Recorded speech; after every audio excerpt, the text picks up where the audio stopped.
So, last time, in Gilded Beginnings, our party undertook their very first mission as their career as adventurers.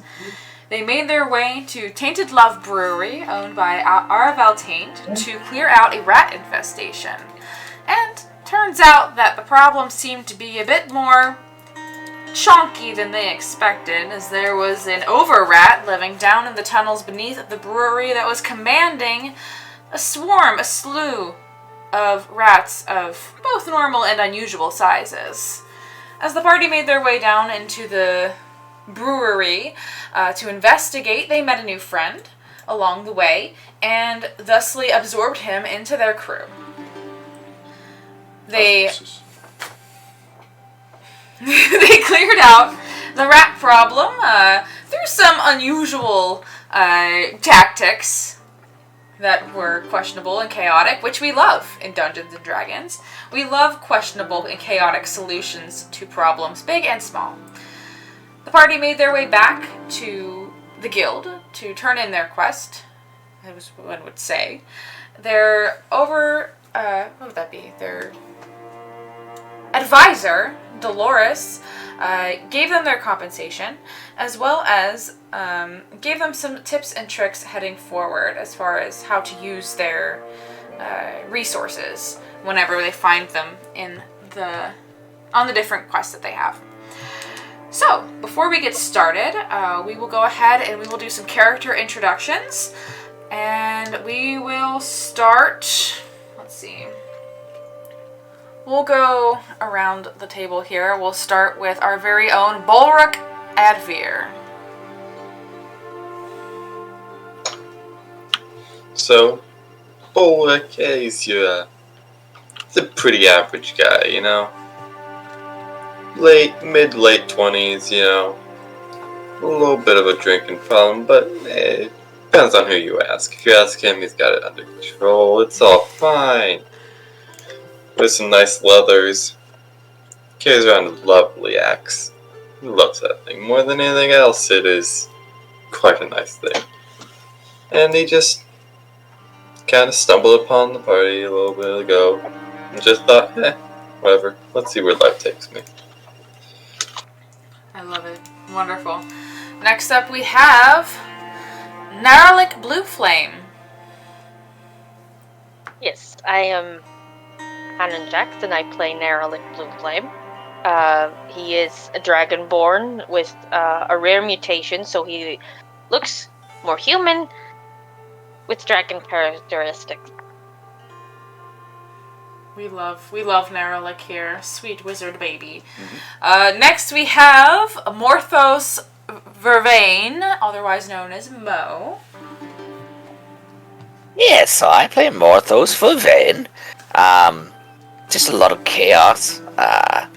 Tends to be off his rocker and just does what he feels like doing when he feels like doing it. So, but he's a tiefling warlock, and it's lots of fun.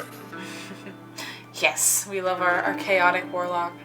Next, we have Arn Venner. Dan, I play Arn Venner, our human cleric of Lathander, who's trying to keep everyone alive and trying to keep himself sane in this cacophony of chaos that everyone has brought upon us, or all of ourselves. So, until then, he's probably going to be going bald fairly soon. I don't want art to imitate life, but it seems to be happening. Yes, our poor cleric has very quickly learned when he set foot over the threshold of the guild that he was getting himself into quite an interesting situation here with this motley crew of individuals. That will lead us next to perhaps one of the most unusual out of the group. We have Toasty. Hey everybody, I am Tim, and I play Toasty, the Dream Druid Turtle. Toasty's just a chill dude that loves living life, being out in nature, and just, keeping a cool vibe. He met these weird humanoids, and so far he hasn't smushed them this time, which is a good sign, so he's got that going for him. Met some gnarly rats, talked to them, 2 of them are still living in a shell, but comes with the gig. Yes, that's right. Toasty did almost squish one of his party members, Arn. They would have been very screwed very quick off the bat not having their healer I would have around. been super bummed out. And last but certainly not least, we have Dante. Greetings. Hi. Failed merchant extraordinaire. Wizard. Some other class you don't know yet. Who knows? Failed merchant extraordinaire. I love it. Yes, Dante, our resident edgelord. International man of mystery. International man of mystery. I love it. Failed merchant with a really big ring. It could be surprisingly accurate.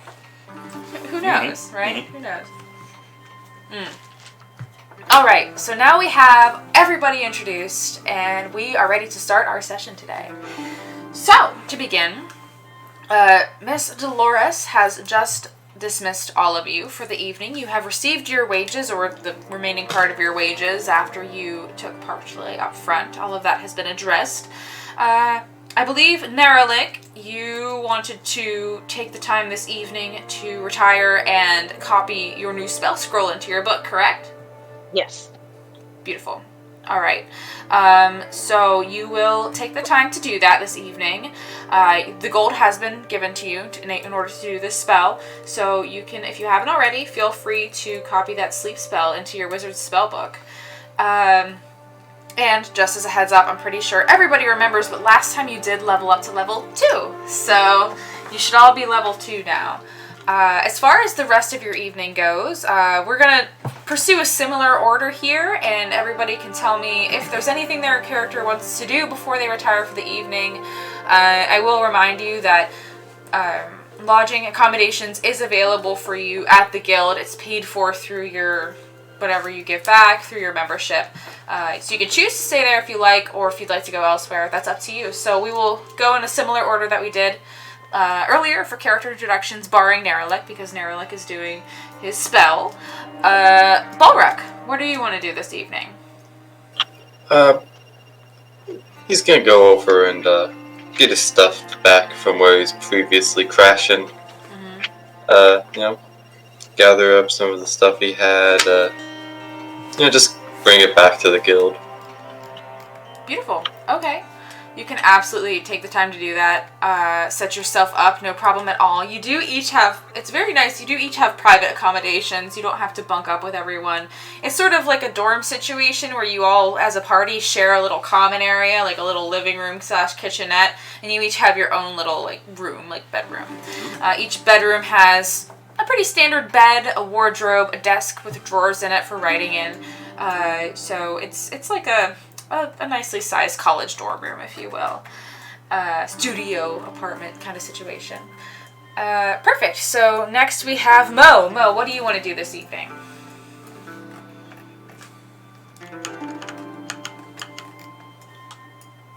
What's going on? So I don't know. I would say, is it later in the evening? You said. Yeah, I would say it's around, it's just after dinner time, so it's around 7:30, 7 or 8. Okay. Yeah, I mean, Mo will go down, and is there a common area where, like a bar kind of where everybody's at within that area? Yeah, actually in the guild itself or in the town? In the guild.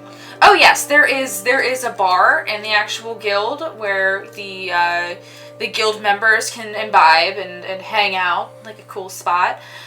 You can absolutely go down there. Okay, then Mo's gonna go down there and hang out for a little bit before he tucks in for the night. Absolutely, you can definitely do that.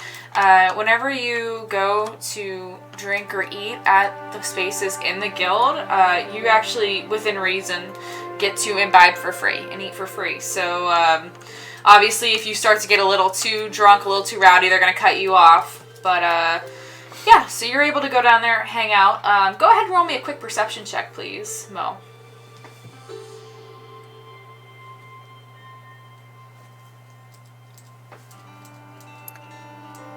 $18. Nice. So you haven't really had the opportunity to look really around this bar before. It's sort of like a situation where you came into the lobby earlier to register and you saw there was like that door on the other side of the room that seemed to lead to a lounge or something, but you didn't really get to check it out. But as you're coming in here and you're, taking a seat at the bar or a table or whatever you decide to do, you do see in the corner of the room there's a little stage that seems to be set up there for performances. So if you're ever you or anyone is ever so inclined, entertainment does seem to be a possibility. Seems to be an open mic sort of situation. Hoo-hoo, karaoke! Awesome. So do you want to keep that in mind for the future, or did you want to hop on up there and show off a bit? He's gonna wait until he can get his other gents in there, and then, yeah, use it as blackmail. Beautiful, I love it. Awesome. Perfect. So next we will head over to Arn Venner. Arn, what are you up to besides, trying to get away from these people? If you'll excuse me, I need to go back to the church. I have a few things I need to do there. I will come back, don't worry. I probably should be the one worrying. Excuse me. And yeah, he's gonna head off and head to the Church of Lathander. Alright, beautiful. So seeing as you are a cleric, a priest of this church, you have no problem at all finding it. You do head there, and are you looking to speak with somebody, or are you just heading to the tithe box and putting your earnings in there? I'm heading to the tithe box. After I tithe, I'm actually going to find one of the higher ranking priests and just see if there's anything he can do to help me cleanse my mind of all this chaos that we've gone through. Absolutely. Yeah, you could definitely do that. So you can go ahead and roll me an investigation check with advantage to see who you can find. The advantage being so because you're here all the time. You generally know where to find people. Okay, that's a 19. Awesome, yeah. So as you are looking around, looking for anyone, it's a little later in the evening, so you're guessing that most of them are convening in the common area. And you do manage to find the head priest Ornthair, who is an older human gentleman. He's mostly balding, but he's got a nice, thick beard that goes most of the way down his chest. It's braided very intricately, and he has his robes on and his big amulet of Lathander. And as you approach, he gives you a bow. Good evening, Brother Arn. Good evening, Master Ornthair. Do you have a minute? Of course, I always have time for my most devoted, for Lathander's most loyal. Would you like to speak in private? Please. Of course. This is a bit of a personal matter. Of course. Please, come with me. And he does gently put a hand behind your upper arm and kind of guide you, not push you, but in a very comforting manner. Starts to take you down along the hallway. You pass several rows of doors. You know this to be like the cloisters where people gather and stay. And he takes you to his up the stairs to his private dwelling, if you will, his room, and very quietly, carefully closes the door behind him. What seems to be the matter, Arn? As you know, I did register with the Adventurers Guild to bring in a bit more money for the church. They have grouped me with a certain set of individuals who seem to be, for the most part, decent people. Though I think they might all be insane. That does not surprise me, Arn. People who find themselves in such lines of work do not often come from lives that breed standard individuals. Yes, the chaos I am not used to. Is there a way I should absolve myself of the chaotic thoughts they put in my mind. I know all life is sacred. Sometimes I look at them and I wonder how true that statement is. I can remember a time when I had that mindset. We're traveling with individuals, meeting individuals who tested my patience and tested that mindset that all life is sacred and deserves to be protected. One set himself on fire to get rid of rats. Oh. He kind of... You see him kind of... He's usually a very calm, even-tempered individual, but as you mentioned that, you see that break a little bit, like... He poured alcohol over himself and lit himself on fire so the rats would not be on him anymore. I see. So you need quite a bit of praying over, it would seem. I am not surprised. He set a turtle druid on fire as well. No, by no fault of his own, the rats ran away from him and ran to the druid, of course. And then they set him on fire. And this was your first day? The day isn't over yet. True. It is not quite over yet. Now, it would be my greatest pleasure to pray over you, pray with you, and perhaps strengthen your bond even more with Lathander for the next day to prepare you for what may come and to cleanse you of any stress and frustration you may be feeling. And he puts his hands on both your shoulders and you just kind of sit across from him. Go ahead and roll me a religion check, please. Roll on the die. 15. Awesome. Alright, so as he puts his hands on you and you both sit there for a moment, you feel that light of Lathander begin to pulsate within your chest, within your heart. You feel your own breathing. You feel the distant idle plucking of an instrument, the very low murmur of your clergymen in the distance, and you feel calm. And you hear Head Priest Ornthar begin to murmur. You recognize this prayer. It's a prayer of protection. It's a prayer of strengthening. And you feel bolstered. You feel as though, despite everything that you've been through today, and despite the things that may come, no matter how trying and testing they may be, you feel better about it.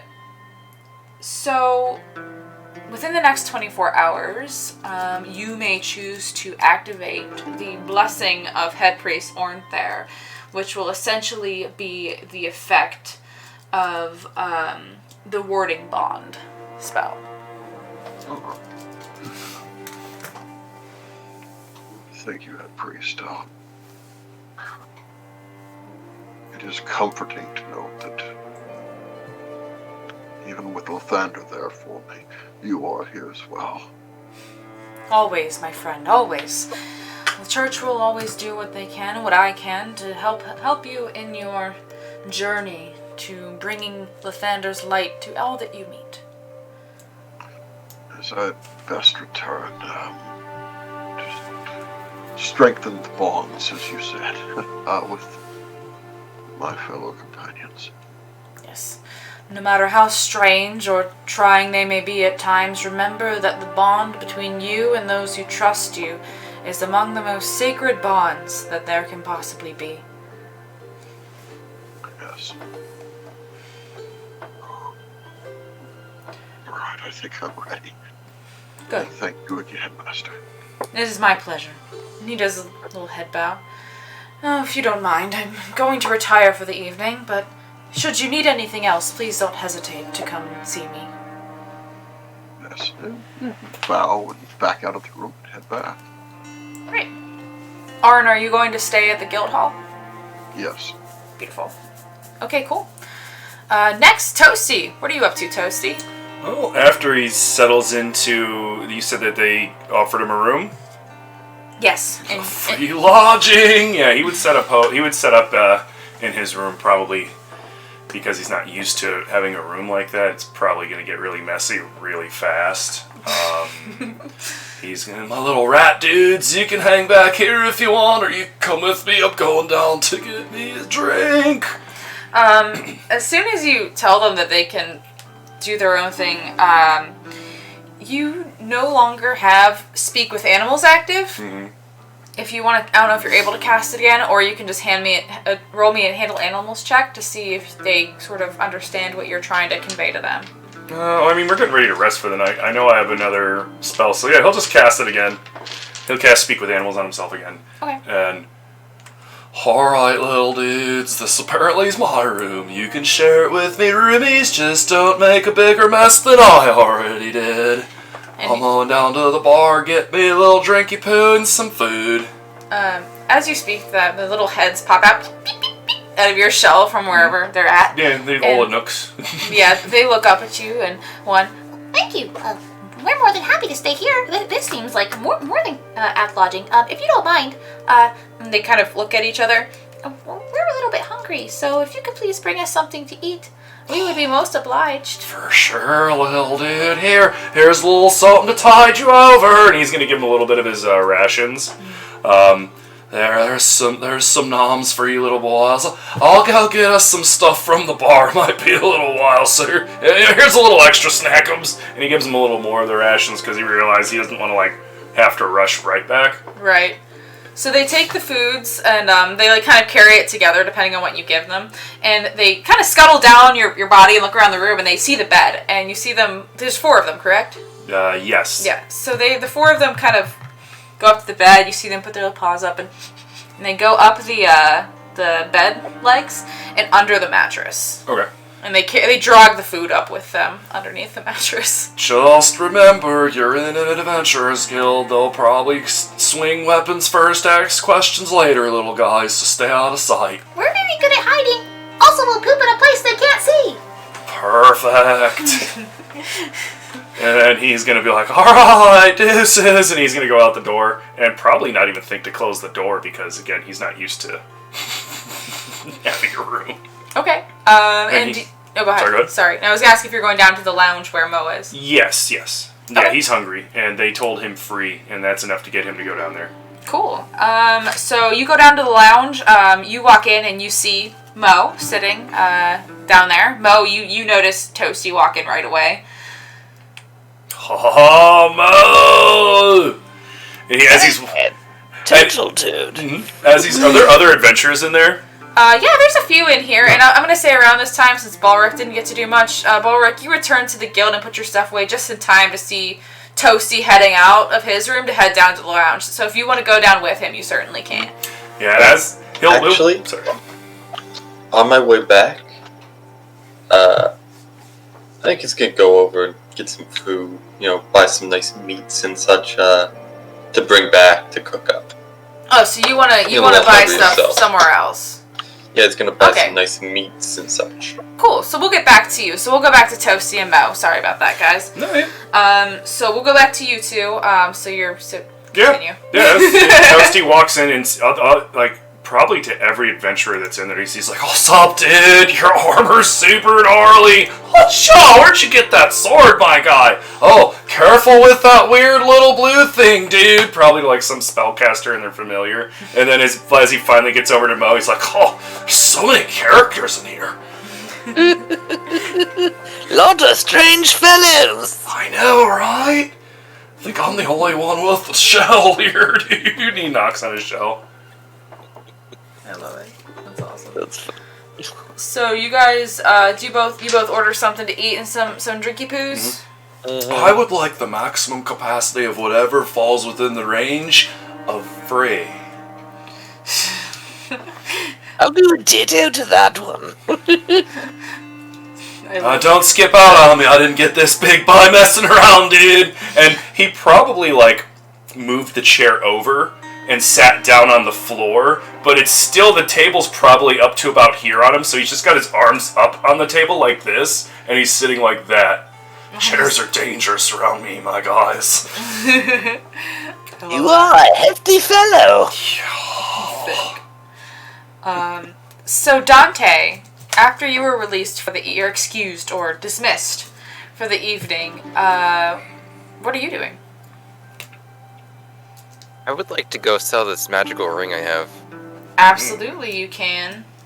Well, it was non-magical, but super valuable. It was right? non-magical. I was gonna say. I looked down slowly at my notes. I was like, I don't remember giving you a magical ring. You almost tricked me. Good thing I kept good notes. Hey, if I convince you enough, it's always possible. It's true, and I've learned very early on now to keep very good notes. So thank you. But Yes, yeah, you you almost tricked me though. So I have it written down: sapphire ring and feces pile. So, yeah, so you are a merchant, so you know all the good places to sell things. So go ahead and roll me an investigation check with advantage to make sure you remember and can find the best place to sell this fancy ring.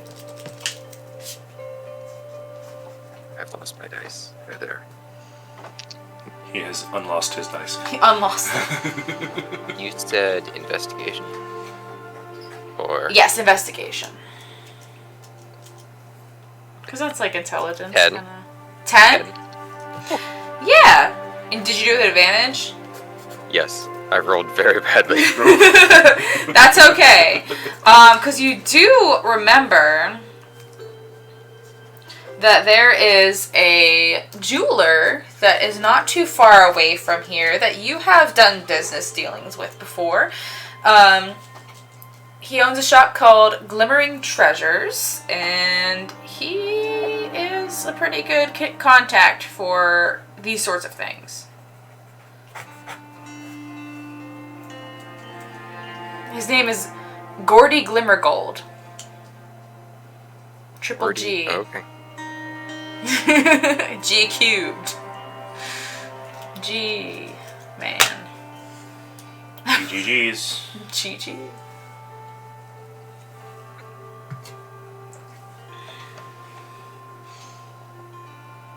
Alright. I would like to go there.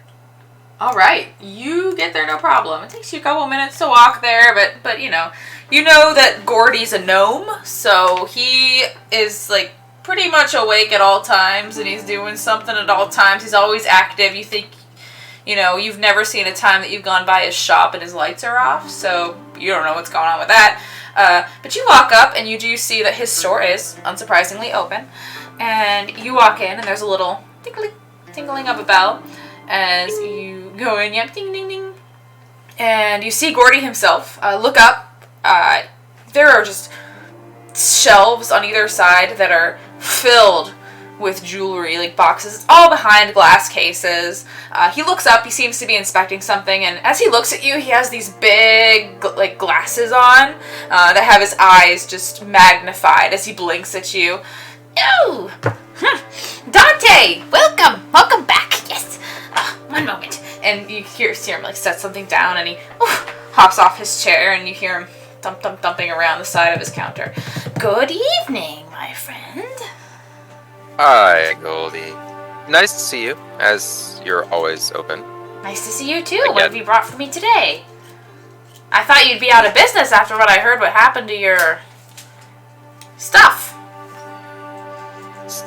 Well, yes, for a time, perhaps. No. But I've taken up some adventuring. I should have known you wouldn't be kept down long. We'll see where it goes. My group is rather interesting, shall we say. I couldn't see you interacting with anybody less. Yes. But anyway, I have this lovely ring. I of course thought of you first. Ooh. And he does grabby hands. I will just hand it over. He holds it up to his eye, and you see him flick some little levers on the side of his glasses to kind of shift the lenses around as his eye just gets bigger and bigger and bigger. Ooh, this is a very nice cut. seems to be Might flawless. need cleaned a little bit. I'm not sure. And he, ugh, yes, it smells like poopy. Yes. Unfortunately, that is where we found it. Yes, well, there are many things to be found in the feces of beasties, as I always say. Have you ever said that before? Yes, I don't think you have. many times, as I say it all the time, yes. Okay. Alright. It's rat poopies, if I'm not mistaken. Yes, yes. Yes. Well, this is a very fine piece of jewelry, and I would never rip you off. Ever. I'm sure. So, I'm going to offer you... beep, beep, beep, boop, boop, boop, boop, boop. And he puts his, finger up to his head and makes little beep, boop noises. I'm going to offer you 170 gold pieces for this beautiful ring. So, question for Hope. Mm-hmm. How much is a bag of holding worth? Bag of holding? That's a good Yes. question. It is... let me look it up real quick because I am very good at... knowing what magical items are worth, so give me 2 seconds here, I apologize. Bird. While you look that up, Dungeon. I'm gonna fix 2 things. Fix 2 things? You may only fix 1 thing. Turned off Magical items. Steven's light. Oh yeah, you messed up the... I don't want a random table. I want... There we go. Magic items A to Z. It starts with an H. No, B. Starts with a B. God damn it. Listen, I studied English. I know how letters work. It's alright, we can cut all this I out. can figures words out. I We know can how cut all to this do. out. I has all the words. So, it is an uncommon magical item. So, item prices being... this is the one thing that I struggle with the most. So let me... Well, I struggle with a lot of shit, but, figuring out how much things cost. Because I know it's in the DMG, I just forget which page it is. Well, it doesn't give you a precise cost. It gives you, a range. Yeah. Then you also have to factor in the location, too. No results were found. What do you mean? You also got to factor in the location, Oh, how you- readily available are items like that in the area, etc., etc., etc. Alright. Uncommon Supply Or- and all that fun stuff. uncommon are 100 to 500 gold pieces. Okay, thank you. I appreciate that. Chapter 7 treasure. Chapter 7 treasure. Got it. Thank you. Let me pull that up so that I have right here. Chapter 7 treasure. Awesome. I love posing the interesting questions right away. No, I appreciate it because in every single game that I've ever run, that's always the thing that when someone's like, "How much is this?" I'm like, and that's why I ended up giving Tim's character Renee so many fucking magic spells for free by accident. But I learned. I learned my lesson. Because he tricked me and he was like, "That's a lot of money." I'm like, "Oh, is it?" I didn't trick you. Yeah, you did. Alright, so Yeah, you did. he looks And at I you. loved it. You did trick me. Don't act like you didn't. Me fail English? That's impossible. Alright, cool. So you ask him about the bag of holding it. Well, I don't sell those myself, but I do know that there are 2 stores that have them available for purchase, where you can buy one. I know that one you can buy used from the pawn shop for a pretty low sum. I think it's around 200 gold. And then there's a brand new one available at that elf store for 500. But, they tend to rip people off, in my opinion. Those elves. You don't happen to have a favor with the pawn shop, do you? Oh, she's my cousin, so... Wonderful. Would there be a potential exchange for me trading this for that bag of holding? Well, while we may share blood, her coin purse and my coin purse are 2 different coin purses, so... But I could talk to her and see if she can give you a deal. That would be lovely. So, you would like me to give you 170 gold for this ring?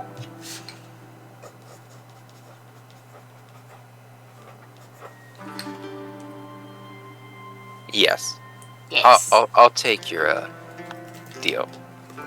Perfect. Very nice. And tell you what, since you're going to be patronizing my cousin, I will give you extra. How about 185 gold? That ring is mine, and I'll put in a good word for you with Dee Dee. All right. That would be best ever.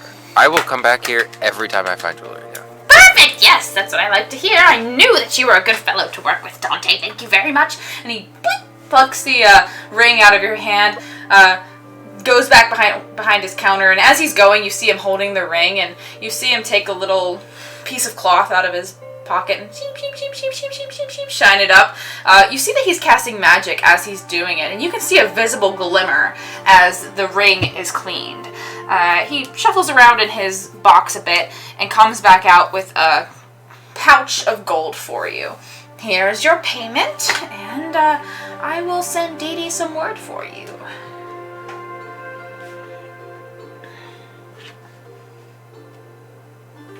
Alright. And if you want to roll me a quick history check, actually, because it's another merchant, you get to do this with advantage because you're hitting merchant background. You can see if you know and remember Dee Dee and her place of business. That is a 12. 12, perfect. So you don't remember the name of the place, but you do know that there is a pawn shop in the city that's run by a gnome.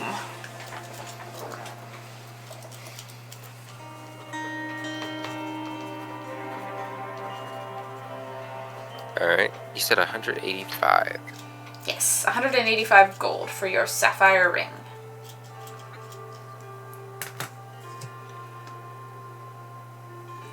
I'm sorry, guys. I'm spending all of our money because...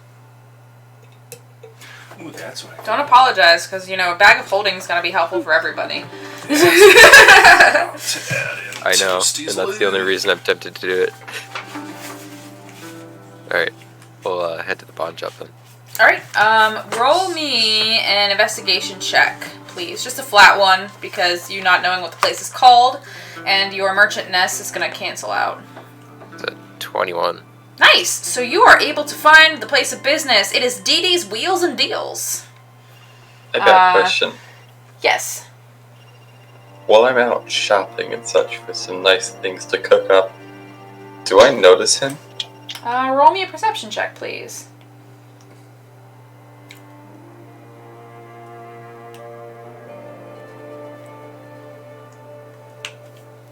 That's so cool. I wrote 31 in for the gold, and then 31 popped in there. That's the Apple Pencil. Yeah, Yeah. this is cool. This is really cool. So that is a dirty 20. I got a 16 and a +4 to my perception. Nice. Okay. So are you trying to be stealthy at all, Dante, or are you just going about your business? I mean, not particularly. I'm keeping an eye out for thieves and stuff because now I'm carrying a lot of gold and I don't have bags. So That's so smart. That's a really good idea. So yeah, you do see Dante with that 20 perception check, Bulrock. I would like to try to sneak up on him. Just, a little surprise. Okay. Go ahead and roll me a stealth check, please. And Dante, you can go ahead and roll me a perception check, please. Don't worry about that, I got a natural 1. I got a nat 20. Holy shit. Yeah, so Dante, you are so vigilant right now. You are used, especially after, your incident, you are very ready for anybody to mess with you. So for the rest of this evening, you're going to have advantage on perception checks to spot somebody sneaking up on you in the streets. As for you, Bulrock, as you're sneaking up on Dante, you don't realize, but your straps on your boots, like your little boot laces on the bottom, they're untied, and you trip, and you fall. You don't hurt yourself, but you do make quite a ruckus as you a bull ruckus, if you will, as you fall over and make a bunch of noise. Just pick myself up and then just look around, like nervously, like, oops, and like just quickly shuffle over to Dante and just put my arm around it and say, hey! That was very interesting, Balrog. What was? I don't know what you're talking about. Let's continue. Where are you going? I'm going to a pawn shop. You want to come? I actually have some stuff I need to give it us, so sure. Alright, let's go. Beautiful. I love it.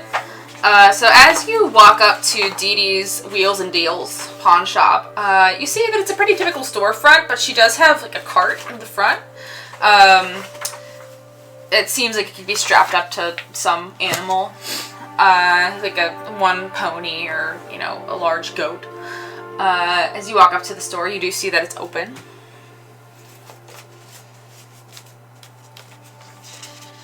I will go right in, I guess. Assuming nobody's outside. Yeah, no one's out there. You hop in there, another little ding-a-ling-a-ling of the bell as you walk in. And you see lots of crap in here. Lots of stuff on shelves, on tables. There's very little room for walking in here. It's like one of those antique stores that has so much stuff that you really have a hard time navigating. There's no rhyme or reason to any of it. And there's nobody to be seen. Sorry, go ahead. I'll just slowly walk through the store looking at anything interesting. Anything that might catch my eye, you know. I would like to try looking for the counter. Look for the counter? Absolutely. Yeah. And then look at the counter eventually. The counter? Okay, cool. So let's see here. Roll me a die 100, please, Dante. Oh no. Oh no.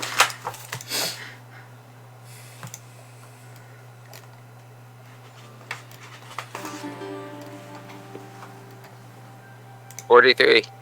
43. Alright, so as you're walking around looking at all the different things, it's a little overwhelming, you know, it's kind of one of those things that once you notice something, your eye goes to the next thing. And you do see a belt sitting on the table, on the counter here. It's neatly folded. It's made out of like a grayish leather for the strap. And on the buckle, it has a big fist that looks like it's like breaking into some clouds, like it's breaking into some storm clouds, like an uppercut. And the belt buckle itself looks to be like it's made out of some sort of silvery metal. Is it magical? Roll me an Arcana check, please. Oh, no. Apparently not. The natural one. Oh, it's definitely a belt, and you definitely wear it around your waist, for sure. Mm. But you don't know if it's magical or not. Actually, you think it's quite plain. Well, it certainly looks interesting. Mm-hmm. It sure does. Man, that is a fancy belt. I actually need a new one. Mine is chewed up. Fat bites. It's a little chewed up. I look over, his pants are falling down. Don't know about this one. It looks a little too fancy. And charred. Don't forget charred. Yeah, probably a little charred. They are a little bit charred. Yeah, a little charred. Is there a bell or anything? So you do manage, like, since Bulwark was looking, and once you look up from the counter, you do see what looks to be a counter on the opposite side of the room, and you actually see somebody, like, crawling up to stand on it, waving her arms. Hey! Hey, over here! Hello. Hi! Hello! Howdy. Welcome, yes. I'm Dee Dee. Hello. Do you want to go first, or should I go first? Well, don't just stand there. Are you gonna buy something, or what? You can go first. So I got some equipment that I'm not gonna be needing. I heard my good old friend here. He was Alright, coming what out of you the got, pawn what you shop, got? so So I put a 20 arrows and a longbow on the table. Alright, With alright. counter. But I'm just not gonna be needing this. I've already got my nice little crossbow. I got it points to the one he's carrying on his back. Alright, so you want to sell me this crappy bow and arrows? They're not crappy. I mean, They're they're in good condition. They're a little bit I like to peek over his shoulder. They're crappy. They work. Alright. They do. They That was a shoot frying and they pan, I'm kill sorry. people. And they kill people. You know, yeah, I'll buy it off of you. I'll buy. How about I buy the lot? Since they're nothing magical, they're not special made or anything. I'll buy them off of you for, how about 15 gold for the lot? And I'm being generous. 15 gold and 5 copper. No, what? What are you trying to do here? I'm trying to run a business, you know? Get out of here. Take it or leave it. Now, decide. Pick. You buying it? You're not buying it? What are you doing? Hurry up. Here's the Time's thing. money. I don't Money's lose time. anything, so I guess no.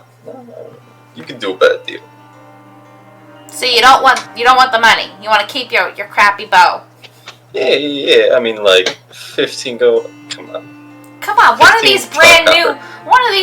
new, one of these short bows brand new sells for 25. This thing's been used and it looks like it's been nibbled. Look at the handle.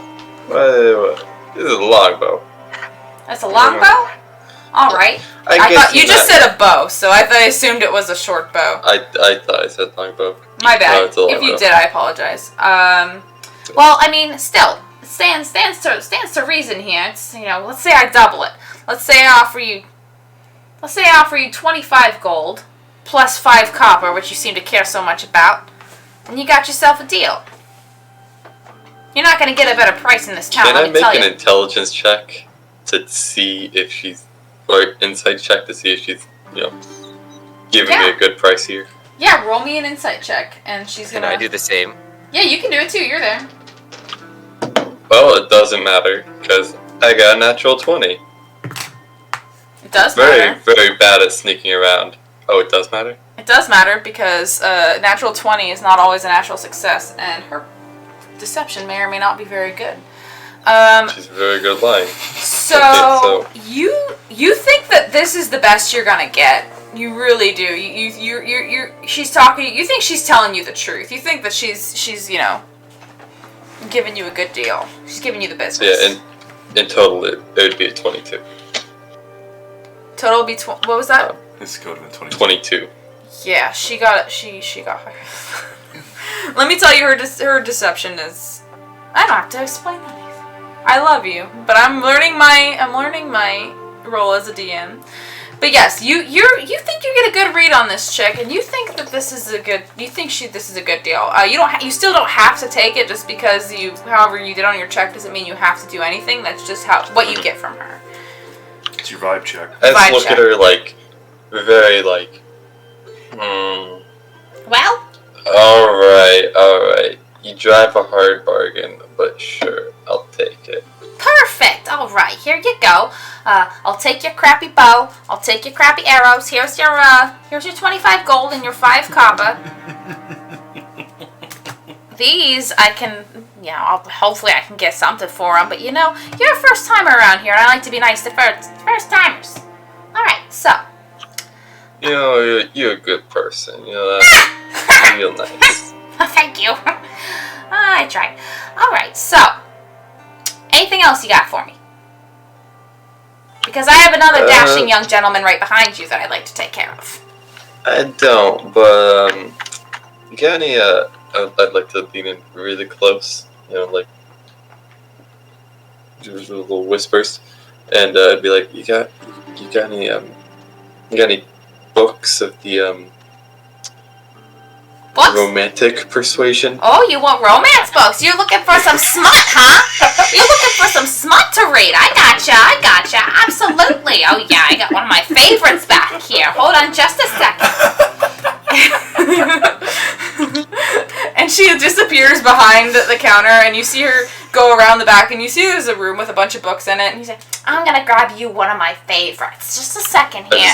And she reaches on her tippy toes and grabs a book. It's a red binding. Comes out, puts on the counter. The Lusty Argonian Barmaid. It's one of my favorites. You want to buy this one? I'll give it to you for 1 silver. It's a deal. I just, And no stains. stare directly, eyes just wide open over it. You know, my good old friend here. I did not say that, and I just slide her as sneakily as possible 1 silver. Perfect. Here you go. And she slides it. She slides it over to him. Good choice. You're gonna love it. I promise. Fuck. That'll be 1 silver silence. 1 silver silence. Cash money. Okay. I slide him. I just shamefully just looking straight at the ground, hand him a coin. I will take it and pocket it right away.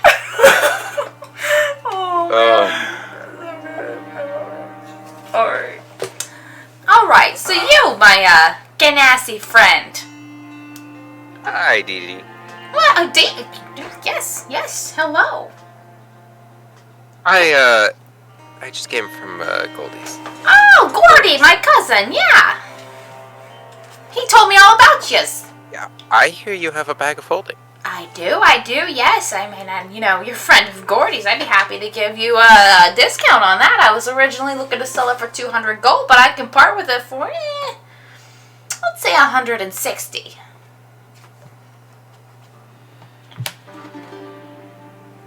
Like I said, it's not new condition. It's slightly used. Not too worn. No, not worn. No, actually, it's not worn at all. Looks great. Works fine. Can I do an Arcana check to see if I know much about how bags of holding work? Are you a spellcaster? No, but Do you have proficiency in Arcana? Oh, I sorry. do not either. No. No. Okay. So you can, but you can make it with disadvantage since you. Or do you have Mage Initiate? Or no. Do you have Mage Initiate? I have Arcane Initiate. You have Arcane but Initiate. I do Cleric spells. You do Cleric spells. Okay, so not Arcane spells. All right. So you can roll an Arcana check with disadvantage if you like to see what you know about Bag of Holdings. What were you doing, Dante? That's a natural one. You know it's a bag and it holds stuff. Might be magical. You don't know. That's a really expensive bag. Back in old stuff. That's a nice price. You have any armor? Light armor. Oh yeah, I got plenty of light armor. Absolutely. Anything in good condition? Oh yeah, actually I have a set of leather armor that came in just yesterday. Guy went out for his first adventure, I guess, died of a heart attack, didn't even make it into combat, so it's yours if you want it. What do you say, 165 for both? 165 for both. You got yourself a deal. Leather armor and your bag of holding. 165. Oh, man. Thank you. And it has been cleaned. It was slightly soiled when we got it, but it's perfectly good now. No stains and nothing. Well, I certainly hope so. I don't want to take up too much time, but that reminds me. I'm gonna ask you, got any shields? Shields? Oh I yeah. realized I left mine at a few places back that I was staying at, crashing at. What's your budget? Because I got a brand new shield for 10 gold. Or I got some used ones if you're looking to get a discount. I mean, a shield is still a shield, so I mean, okay, how about this? I'll buy the new one, 10 gold, but you can't tell anybody I bought that book. Oh no, discretion is always first priority here. Trust me, when you run a pawn shop, you hear a lot of stories. A lot of stories. Insight for that. Yeah, you can roll insight. Absolutely.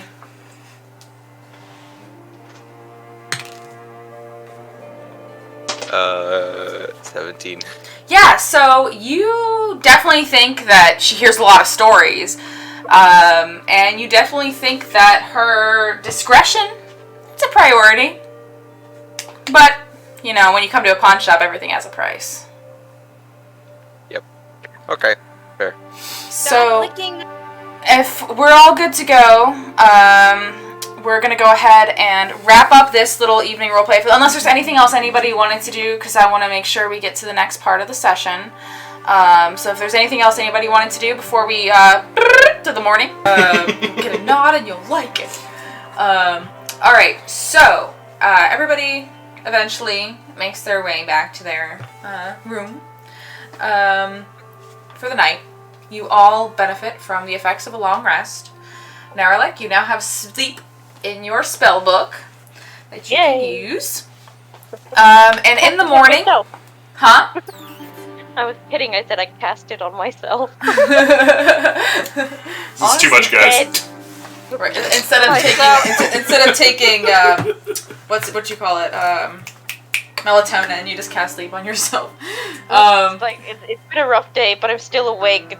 I'm just gonna go ahead and cast sleep to sleep. Awesome. The strongest first level spell.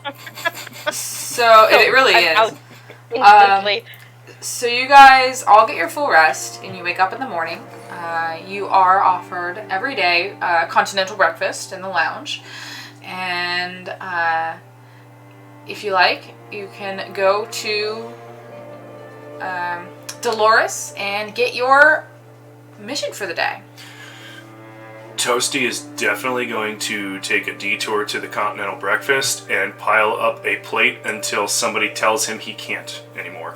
Because Toasty am large, and he eats a lot. So they take that into account, and roll me a perception check as you're doing that. Yeah, because he's looking around, like he'll take once he got to a certain point on his plate, he's just like scoop, just waiting for somebody to be like stop. His perception check is. I'm okay at perception. 10. So as you're scooping, let's say like it's those scrambled eggs. Mm-hmm. You're scooping those hotel lobby scrambled eggs onto your plate. He don't care. And you notice that slowly, like not instantaneously, but like pretty slowly, they are actually replenishing themselves. Like without anybody adding it to it? Yeah, without anybody adding to it. Oh, gnarly. He tries to get a second plate, puts it on top of the pile from the first plate, and starts adding onto that. So as you grab that second plate to start piling onto it, the plate like removes itself from your hands and sets back onto the pile of plates. Bogus. So he starts eating to make more room to pile more. Yeah, you're allowed to do that, but only one plate per person. So they see like the classic turtle, like just take swallow, bite, swallow. He's just eating off the plate, and then starts piling as much more on. Got you. Mm-hmm. Well, I'm gonna join Toasty down and have a lovely breakfast. So I pile on. Oh, I see you've got the morning munchies too. Of course. Slept like. Well, I've slept. This is the best I've slept, actually. Oh yeah, me too. Mo, come down too. I see why you humanoids really like your rooms. Those are nice. He's very sincere. He's not even being easy. He's just like, they're real nice. Little Fuzzy Buds loved it too. Nice. Right, little Fuzzy Buds? And he picks a little something off his plate, puts it on his shoulder for one of the little rats to pop out and pop back in. Heading downstairs, huh? You still have them in your show. Oh yeah. Hotel Toasty open for business, bud. We're going to have to find them a forever home, actually. Oh, that's the idea, but they're not safe here in a city. They say they're slick, but I mean, look what happened to their last house. Rude. Like, we happened at the last house, I say, and grab an orange juice. Oh, yeah, but they don't speak common. Sit down. They don't know what we're saying right now, and I haven't activated my squeak squawks, so they're just chilling. That's funny. Bulwark would like to see if he could use the little kitchen they got going. I'd like to cook up some of the food we got yesterday. Sure, you can do that. Roll me a performance check, please.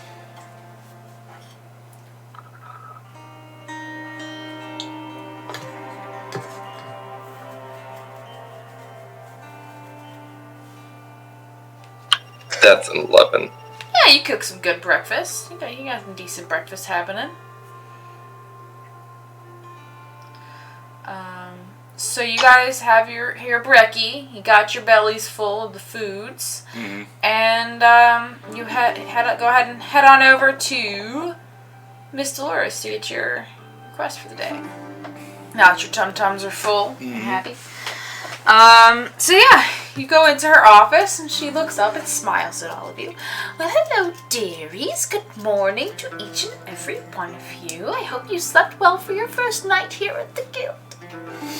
Yes? Morning. Yes, it was a pleasant night. Good, yes. All of our rooms are installed with some white noise magic, so it tends to help people sleep.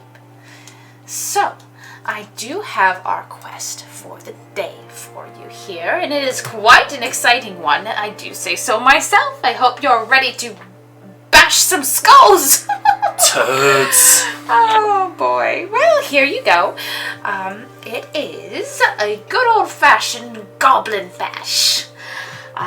Would seem that there is a goblin holy hideout out just outside of town, nearby one of the major trade routes that seems to have popped up within the past couple of weeks and has been giving people some problems. It's a very favored goblin area and needs cleared out every now and again. So, the payment for all of you for each of your troubles, since you have completed your first quest and all of you have came back alive and well, it will be 25 gold per for this particular request. So, would anybody like part of their payment up front, or would you prefer to receive it on the back end? I always like it in the back end. Yes. Oh my goodness. After. Cheeky. Cheeky bastard. Oh, I got your joke too, cheeky back end. I'm going to have to pray for you all. Very quietly from behind Mucho Toasty. appreciado, Arn. Bulwark's hiding behind Toasty a little bit and very quietly goes, afterward for me. I'll just look at Arn and just slowly nod my head in agreement. Put in a good word with the Lord of Light for me, my dude. I enjoy a good prayer. Lord of Light, Do you please, have right, one? Toasty? That's right. I'll take mine after we return. Very well, very, I'll hold off Take this it time. after the mission. very well. He jingles his pouch. I'm good. Very well. All right. Well, here is the location for all of you. There isn't really a letter around this time. This is sort of a government-sanctioned mission. The local guards have requested this particular one. They are not quite as pulling on the heartstrings as Mr. Araval was. Mr. Taint. So, this on the map here will show where you are to go. Which one of you accepts the map? Should probably give it to Arn. He's the most responsible. Dante raises his hand. Alright. So as you're speaking, Toasty, Dante raises his hand and she'll hand it to him. That works too. I'd have lost it. The sooner this paper is not my problem, the sooner you get paid, right? Right. So Bull would upon hearing her say the guards gave it in, will pick up and be like, was there a younger gentleman that came along with the guards? Maybe 23, I believe that would be his age now. Maybe the gray hair. Very odd. Was he there? Not today. Actually, this particular letter was brought by the guard's courier. They get a new one every couple weeks or so, whenever they get sick of doing all of their footwork for them. Should we stop by the guardhouse so you can wish your significant other a good day? Oh, sick burn. First things first, it's not like that. I'm just a little worried about him. I heard he transferred here, one of my subordinates. He's quite young when he joined, so I'm a bit worried about him. What's your little bud's name, dude? Maybe we'll keep the righteous eye out for him. Come with a name. He was really the type of person that just never... He always gave a new one every day. A weird fellow. Mysterious. But I believe he said his name was... Ulrich. Ulrich? Again, that may just be a lie. Well, we'll keep an eye out for him, as Toasty said. Do any of you have any questions before you are to head off to do your duty? Duty! I knew you would appreciate the duty joke. You guys facepalmed at the same time. Luan, you know you love it. Oh, I just got it. It was a pip joke. And just leaves. Yeah. Out the Hey, door. wait for me! Wonderful. And I closed the door He on has him. the map. He has You the can map. try. We have to go with him. We have to go with him. Come on. I thought Dante had the map. I'm just starting to walk away, Oh. following the map as we go. So, alright, beautiful. Hasta luego, nice lady. And he turns around and walks out. Goodbye! Yes, goodbye. Dante, do you know how to read a map? Yes, I do. Oh, think with thunder. Come on.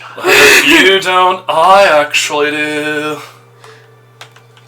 Nice. What? Do you? I've been traveling for the last 110 years, my guy. I figured you were just wandering. A little bit of column A, a little bit of column B. You Nice. can't get where you're going unless you know how to look for it. You're right, technically. Technically and literally. So, No, just, sorry. Just technically. I love it. Awesome.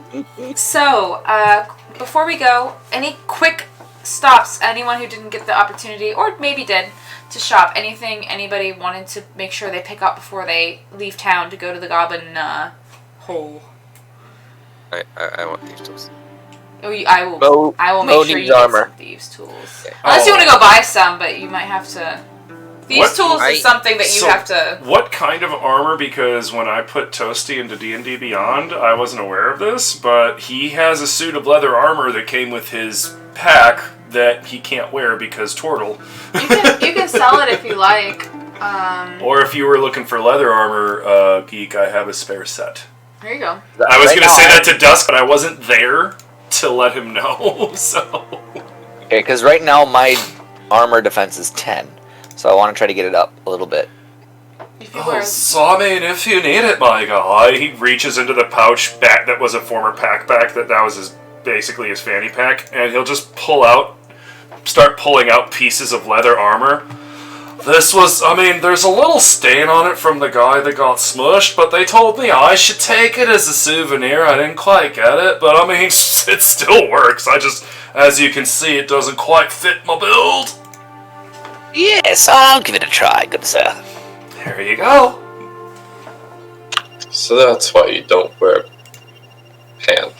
Well, I mean, if you look, my shell goes down past my waist, not above my shoulders, and I don't really wear clothes ever, and humanoids don't try to make clothes for my kind, because from what I've seen in my travels, we're kind of rare.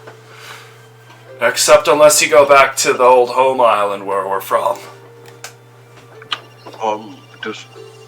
Do you want pants? Do I need pants? No, he has a built-in codpiece. See? It's weird. Does anyone need this shield? I already got one. I have one, but I never use it. Would have been nice, but a little late for that. Oh, if you would have asked, I'd let you know. He got you there, dude.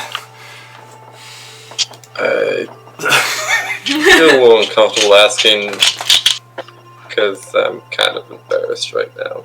It's alright.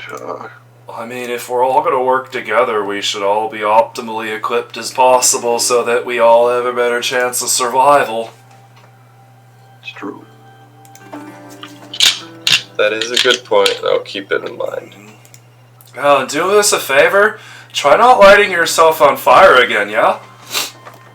That tends to not be good for armor. Yeah, you got really I lucky last wasn't- time for sure. I wasn't in the best state of You were mind drunk. at that point. A little more than that. More than you are right now? I feel a little bad for that, so I'm gonna try laying off during official business. I Real mean, sorry about that again. You do you, my dude. As long as you're able to hold your own when the time comes, it's fine by your toasty boy.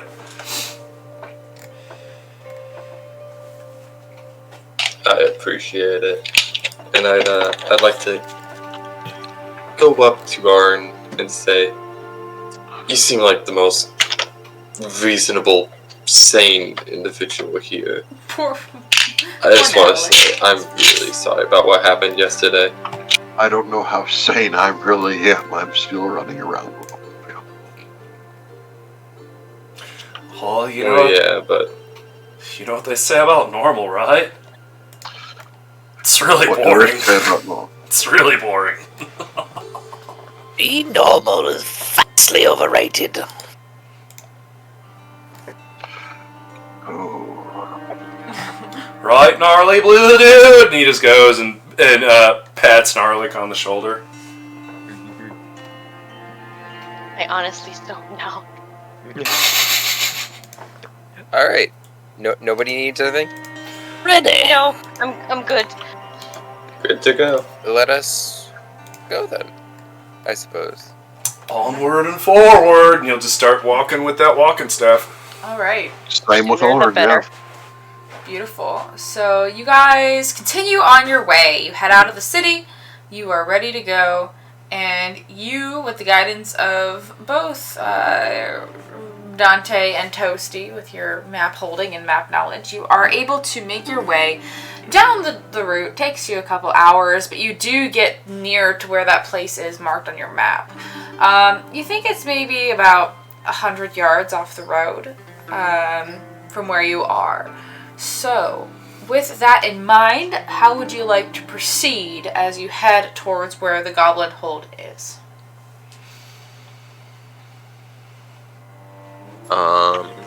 Running, kicking, and screaming. No. I think we go stealthily once we get sort Yeah, of close enough.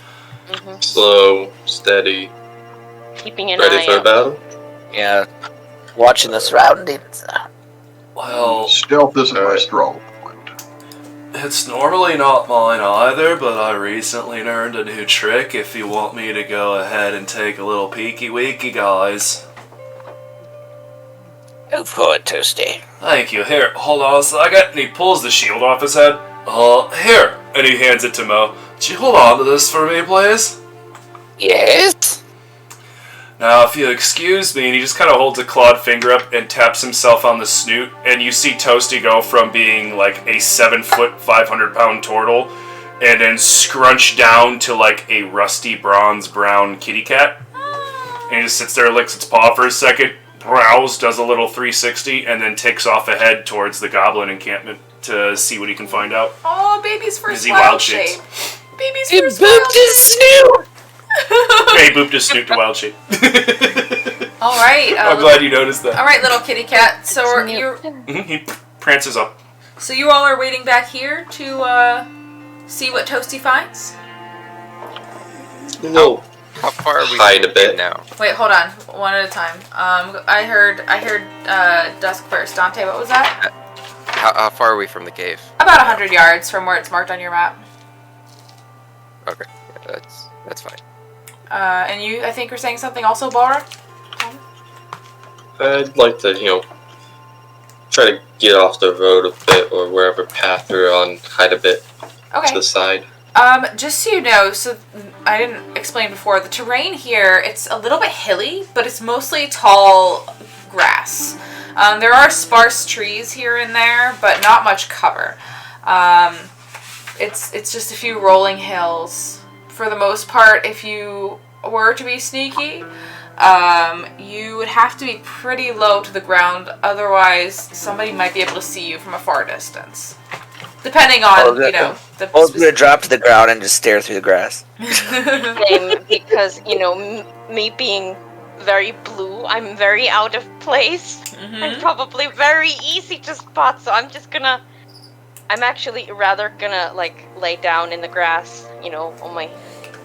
I just imagine You're gonna get Mo real and low. Nerlich next to each other, like, in the grass. I'm gonna get Purple horns popping out. I'm gonna squat down between them. If we were attacked right now when you were laying down, you're probably going to get stabbed quite a few times. I'm gonna get my crossbow out and ready, and then get down as low as well. Alright, so you get low. What are you doing? Dante, are you going down with them? Crouching down, or are you staying on the road? Is there like a tree nearby or anything? There is a tree probably I'd say 20 feet forward, just like a standard sized tree, nothing impressive. Probably an average sized humanoid could hide behind it. I'll go hide behind the tree. Just sort of lean against it. Alright, perfect. So I'd say you're far enough away right now. You're still 100 yards away from a football field length away from the hole, so whoever's over there probably won't see you. Toasty, as you your way over to where the hole is, the grass is mostly taller than you for the most part. So how are you approaching as you get as you close in on the? Can I add one more detail about the cat? Of course, always. The pattern on its back is the same pattern that's his shell. Oh! But it's the fur. Because I was like, a cat with a shell would be weird, but it has the fur pattern of his shell. I love it. Including the little druidic symbols. Oh, baby. Alright, so he's definitely going to... So you said, approaching the mouth of the cave, are there trees or anything like that around the area? Or I am stealthy and I am climby, and I want to use that to my kitty advantage. So as you're walking along, roll me a perception check. I am good with perception too. I think with a cat that's +3. Or no, I have advantage, but that's crit anyway. Holy shit, a natural 20! So, let me double check. I just had that page too. It should be, They get advantage on it regardless, but I think it's +3 for a cat. Cat's keen senses perception 3, yes. So 23. Nice. So as you're walking up across these hills, you do notice as you're getting closer to your goal, there's a hill that goes up and there's a row of bushes at the top of the hill and a tree that kind of arcs over it. Just a young maple, nothing impressive. But as you get close to this crest of this hill where these bushes are, you smell stank. You smell BO and feces and Gobbo decay. Gobbo stank. I'm sure in his journeys he's probably came across at least one set of goblins. Yeah, you know that Gobbos are mostly stinky. They're not the cleanest of creatures in most circumstances. So you do smell the telling fragrance of a goblin encampment. Okay. And you said that the maple tree, or you said a maple tree or a willow? What? A maple. Tree A maple. that is over, it looks over and gets a good view down into it? Yeah, it's like among the bushes at the top of the at the crest of the hill. Oh yeah, he's definitely taking advantage of that climb speed of 30, and he's just going to go right up that tree, kitty style, right out onto that farthest branch like every stupid kitty does before they get stuck, and he's going to get the best look that his newly feline self can. Alright, are you trying to be stealthy while you climb? Absolutely. Roll me a stealth check, please. 14. Nice. Ooh, bad. Also, Okay. kitty passive perception is 13, just in case you need to know that. Cool, thanks for the heads up. So you easily sink your little feline claws into the soft bark of that tree, scaling up as easily as one of us would walk down the street. That scent only grows stronger as you get to the crest of the hill, climb up the tree. You notice that this hill kind of surrounds a little embankment that goes down and kind of feeds into a hole in the ground. So it all kind of lips down into it? Yeah, Okay. it's kind of like a funnel almost. Do I It's see not- a foot trail? Well, let me finish Oh, sorry. explaining. No, you're good. You do notice there's some ruined sort of building by the hole. You think that this might have been a cellar at some point for a house. This looks like it used to be some sort of inn or something, but it's mostly rubble at this point. So there is a path that leads up to the ruined building.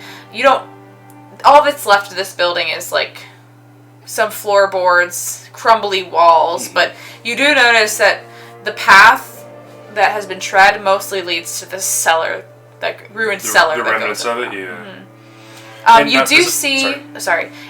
do see a single goblin sitting by the cellar, sort of lounging, and he seems to be picking his teeth with a bone. Okay. And you said, now the embankment that all leads around to this, does it look natural, or does it look like they've been doing some excavation and trying to get a gauge on how long they've they've been, hunkering in here? Roll me investigation, please. Toasty's totally good at that one! Oh! If I'm not mistaken, that's a 14 here. Let me just pull my character sheet up, because it's taking too long. Yes, 14, It's taking 1. too long. Well, no, because then I have to go back and skill and stuff. I was like, I'll just do this so I don't make you wait. 14. So yeah, you look down and you notice that a lot of this has been dug up. Like there's the embankment. Most of it's natural at the top, but it's sort of been hollowed out and dug out around. And like Dolores said, this place has been inhabited by goblins on and off for a pretty markedly long time. It needs to be cleared out every now and again because goblins come in and they take it over, and then somebody goes, clears it out.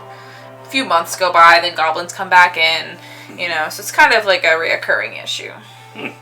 Okay. So having seen all that, he will work his way back down the tree and back over to the others.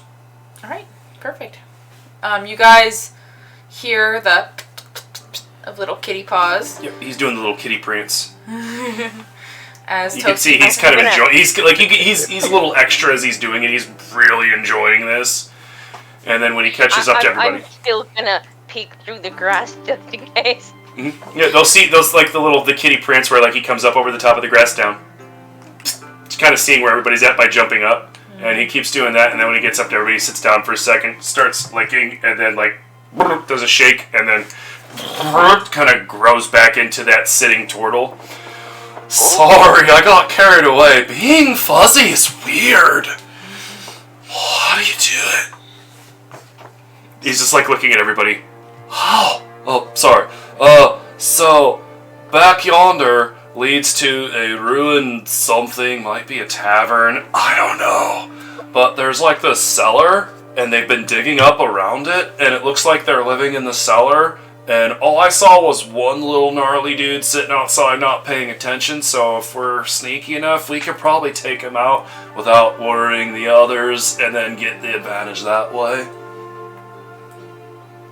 Morale? I mean, sorry. Alright. Anybody else have a... How Anybody else far have a bow? away the goblin is 100 feet away, right? Well, I mean, it was the scale's hard to tell when I went from this down to this, but yeah, like a little ways up that way, it's like one watch dude. I didn't see anybody else. Alright. I'm thinking if we sneak just a tad bit closer, I might be able to try and put him to sleep with my new spell. Could work. And that way, we wouldn't really be making a noise. Potentially. That's true. Might want to save that too for when there's more of them, you know. True. How many of us have a bow or a long-ranged weapon? I've got a heavy crossbow. Let me see what I have. I don't have a ranged weapon of sorts, but some of my spells can actually hurt from quite a distance. Yeah. Oh, my D&D Beyond didn't want to pull up no more. There we go. So what's the plan, I think, so far? Sneak up, Spell hit that this goes guy. far. Hit this guy with everything got real quiet, Oh, hang on. and then go in the half. Oh, and real quick, just to be safe, your boy Toasty got an idea. And he's just gonna as he's sitting there, he's gonna kind of move his hands, and you're gonna see the runes on his shell light up. And he holds his hands up like that, and you start seeing those same berries that he fed you guys the other day just start popping into existence in his palm, like. Everybody take a couple. If you see a bot in need, feed it to them, and they'll feel better. And he just kind of holds out. He's got how many good berries do you get per good berry? Isn't it like 9 or 10 or something like that? It's 10. Yeah, he's got 10 good berries. Everybody take some. I'll take one. Yeah, I'll Take grab 2. Oh, they last for a day. They last for a day. They make you feel all full inside like you've eaten, and they'll even fix up some of your owies just a little bit. Very good. I'll pocket that for now. Thank you, good sir. Of course. So how many do you have left? Well, because he's not going to keep any himself, there's enough for everybody to take 2. Okay. So everybody gets two. Yeah. Two. So good good berries. berries, they fill you up for whatever, and then but the most important thing is every time you eat one, you heal 1 hit point. So if somebody gets knocked down and you're near them, you can force feed them the good berry, and it'll unconscious them and keep them from dying. Yeah, you just gotta grab the shit. Yeah, just shove it in there and. Like, you ever see Princess Bride when they feed him the chocolate ball? You gotta do one of those. Shove it in there. Yeah. Yep. So let's get everybody with ranged weapon. It's save. If you have an easily repeatable spell, perhaps you could use that. Nothing loud though. And we'll go take out this outside goblin. Sounds good. Beautiful. So, are you all going up together, or is anybody taking the lead? Toasty I will go. Because the way I'm sorry, I was just gonna say real quick. The way that this hill is, there's enough room for all of you to come up behind the bushes if you want. Like, it's not just one, like, a narrow spot. It's an actual, like, crest of a hill. So, go ahead and, with that knowledge. So we're thinking we spread out a bit, and Yeah, I'm now thinking. you're wearing a bit of heavy armor, right? So maybe you go off to the side, all the way at the side, right? So if you mess up, he doesn't look where, like, in the middle or anything. He starts heading over there, and then we can wrap around. I mean, it's just one; it shouldn't be a problem, but Well, I can. But where there's one, there's many more. yeah. My thoughts were everybody shoot, somebody's gotta hit him. I could wrap around to the side, use myself as a bit of bait, maybe get his attention before you guys start firing. So I was thinking, don't use yourself as bait, but like, because you're wearing a bit of, your armor's still a little noisy, I'll just say that, right? So if things do go wrong, you don't draw attention to all of us, right? Yes. If something goes wrong, just You bait Pop them. All right. I'll circle around to the right side of it then. Question. So I have Eldritch Invocation that does disguise self. Uh-huh. How much does that disguise him? Like, could he appear as a goblin? So if you look under spells in the That's what I'm DMG, looking at. yeah, it's verbatim the disguise self spell. You get that as your invocation. So whatever is that it- says for the level of like what it'll change you, that's what it'll do. So You can seem 1 foot taller or shorter. So, roll me a nature check, please, Mo. Yep, what is that? Nature. 12.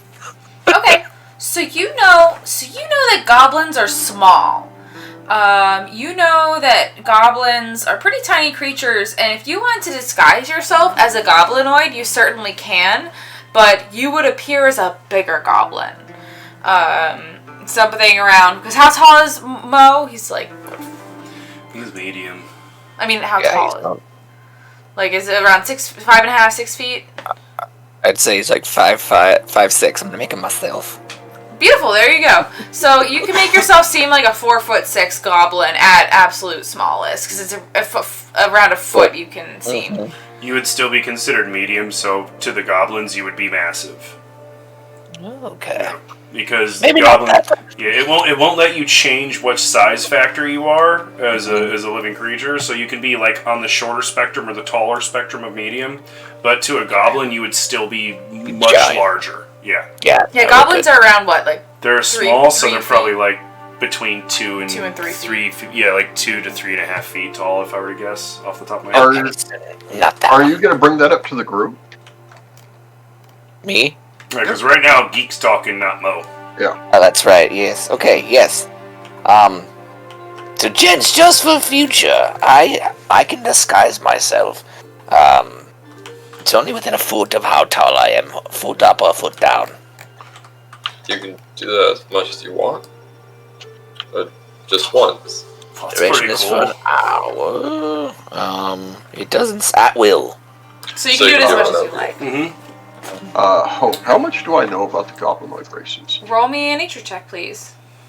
I was actually just about to ask that too. 14. Anybody who wants can roll a nature check. 14, Give it a shot. 15. Okay. 15 for Arn. Toasty got him dupid, so his nature's only a +1. So he knows 13's worth. Okay. What'd you get to them? 18? 13. 13. Goblins Dante, suck. you got a 15, you said, right? Dante got a 13, I believe. 13. I'm sorry, not Dante. Arn.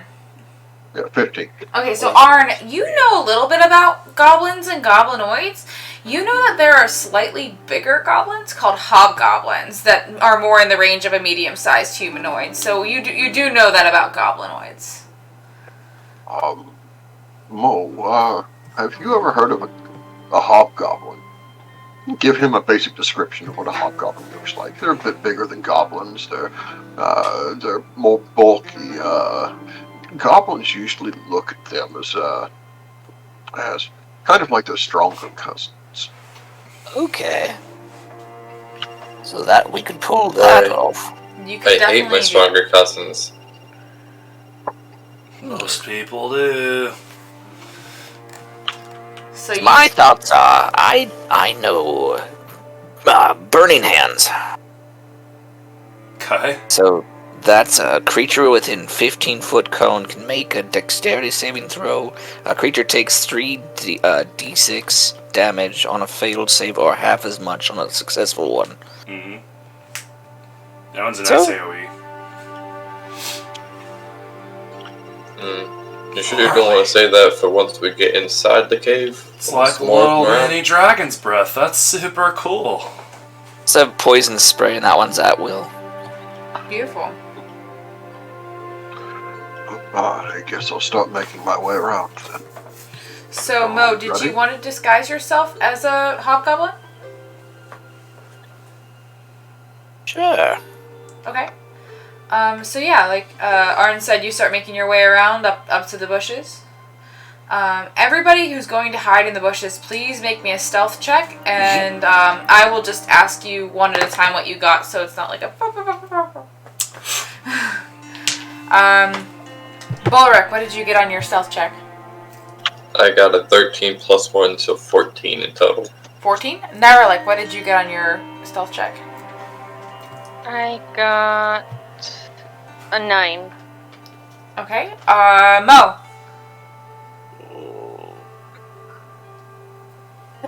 9. Okay. Arn.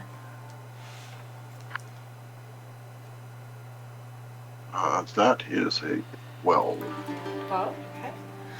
Toasty. Toasty got a 9 too. 9er, 49er, huh? All right. Wow. Dante. 25. Wow! Dante is the knight. Dante's Batman. Alright. Let me roll a perception check for this poor unsuspecting goblin who's gonna get absolutely fucking destroyed. Oh, I'd say if he rolls above a 9, he might see a couple people. So, as you guys kind of shuffle up the incline here, those of you who, let's see, Naralik, Mo, and Toasty, as you come up this little incline here, it's not a steep one, but it's a little, uncomfortable. So you do, stumble a bit, and kind of the brush rustles a little, and the goblin picks up his head. Hey, who goes there? I can hear you. You're not slick. Is he saying that in common or goblin? Common. I'd like to ready a crossbow shot for if it does anything hostile. Okay. Should we try to talk to little dude? We could all hear this? So he'll Yeah. he'll try in his best goblin or hobgoblin soundy voice to on a long journey on my way back. Do you come out of the bushes? Mm-hmm. You're All right. disguised? Mm-hmm. Roll me a deception check, please, and roll it with advantage because you look like a hobgoblin. So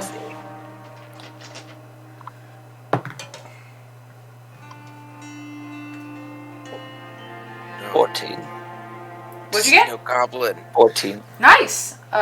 So as you walk out of the bushes, I'm sorry. I meant no disrespect, sir. Did you come in from the other chapter? Yes, I'm here as help. Oh, wonderful. The Grand Hobgoblin will be expecting you down below. Come on. and he like comes up to you. I will be happy to escort you down into the home.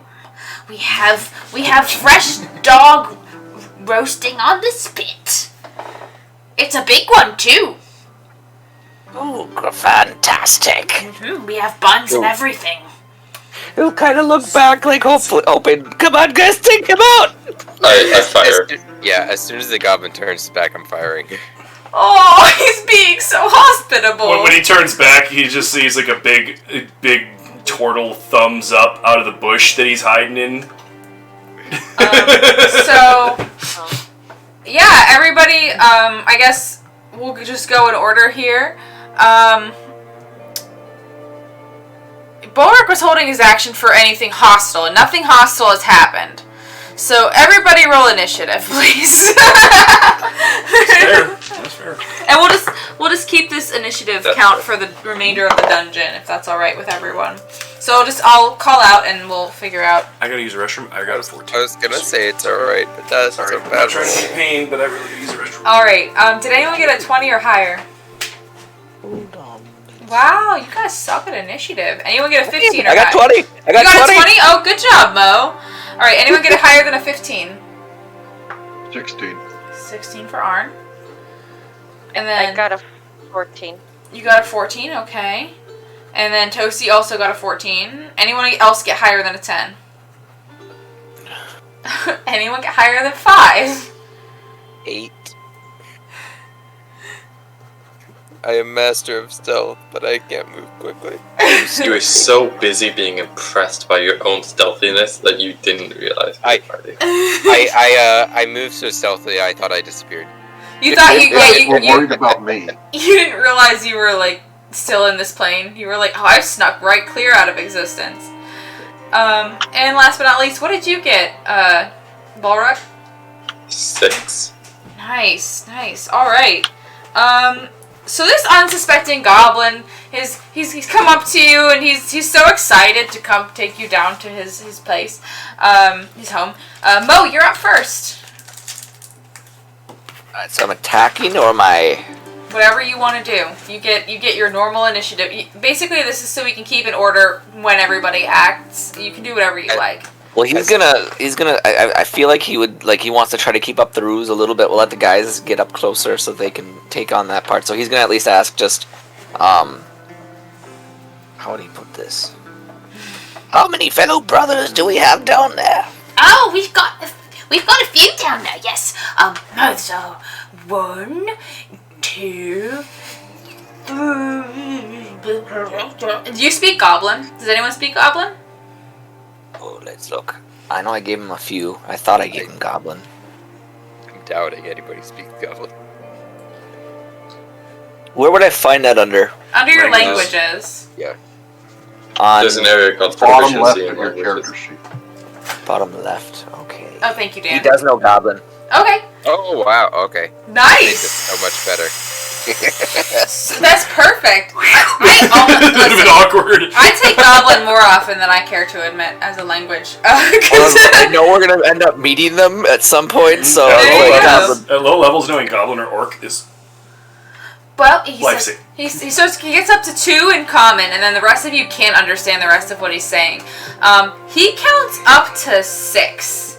We have 6 of my buddies, and then we have the big boss. And we also have, we have the doggies, too. Okay, it's lovely. They're very friendly when you're one of us. Good.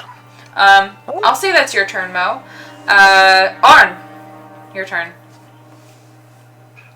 Yeah, I'm just gonna keep watching and wait. Hold my action in case they start going into the cave. Got it. Okay. Neralik, you're up next. Yes, I'm holding on the any attacks right now. So Okay. Beautiful. until they start to go into the cave as well. So So you both holding your action to follow once they go into the cave? yeah. Okay. Toasty. Toasty's going to hold his action to cast Thorn Whip on the Goblin if he's going to do that under the contingency that if the rest of the party that are going to be firing at him misses. So if they miss their attacks, he's going to then use his Thorn Whip cantrip. Okay. Beautiful. And how far are we from the Goblin? He's less than 10 feet away from you guys. Okay, perfect. Because Mo came out of the bushes, he came up to meet Mo, and now they're heading back. Okay, perfect. And the actual cellar itself is maybe 20 feet away. Perfect, because the range for you doing Thorn Whip is 30 feet, that's why I asked. Got it. Perfect, thank you. Alright, you're welcome. Dante, you're up next. I don't see a reason not to attack here. 'Cause You can, absolutely. Same. Yeah, I got the contingency in case y'all whiff it. Light crossbow. Light crossbow, Okay. alright. Go for it. Oh, that was cocked. And as far as obviously Mo isn't gonna attack, but he's gonna keep up the charade of looking like he's gonna help the goblin, but he's not helping the goblin. I got you. 18, I believe. 18. Yeah, 18 hits a goblin. For sure. Oh, do I have advantage because I'm stealth? Yes. Wait, hold on. Isn't that a special thing with, rogue assassins? So that procs their assassination or it procs their sneak attack. But anyone gets advantage when because they don't know they're getting shot. I just want to make sure that I'm not, giving a free thing. Okay, yeah, you get advantage. You get advantage from being unseen by them. Yeah. You get a crit if you're an assassin. I probably on wouldn't that since I failed, but crit. Yeah, he so passed. you pass with flying colors, so you get advantage. Well, I that think would have been a natural one. So, yeah. 18. 18 will hit the goblin, yeah. And then I need my dice. I think. And I'm gonna obviously sneak attack as best I can. Yeah, go for it. You got sneak attack, you can use it. Oh, you took a level of rogue? Yes. Nice. That is 13 points of damage. 13 points of damage! Tell us how you want to do this, Dante. I want one right through his skull. Nice. So he's in like To the the side middle of the of front. telling you about the doggies and how nice they are, Mo, and you just hear, and you just see this crossbow bolt sail through this goblin's skull, and he just kind of wavers and collapses to the ground without a sound. Oh, look at that! Well done, gents! Oh, nice shooting. What? So they're gonna kind of converge around me to discuss. Despite knowing this goblin is super dead, I'm gonna shoot it anyway. Just because he's like, he's kind of excited to shoot somebody. I respect that. I respect that. You can never be too careful, okay? True, you're right. Like zombies, double tap. I got that t-shirt. Let's roll 2. I would like to try and recover the bolt from the corpse if it's still...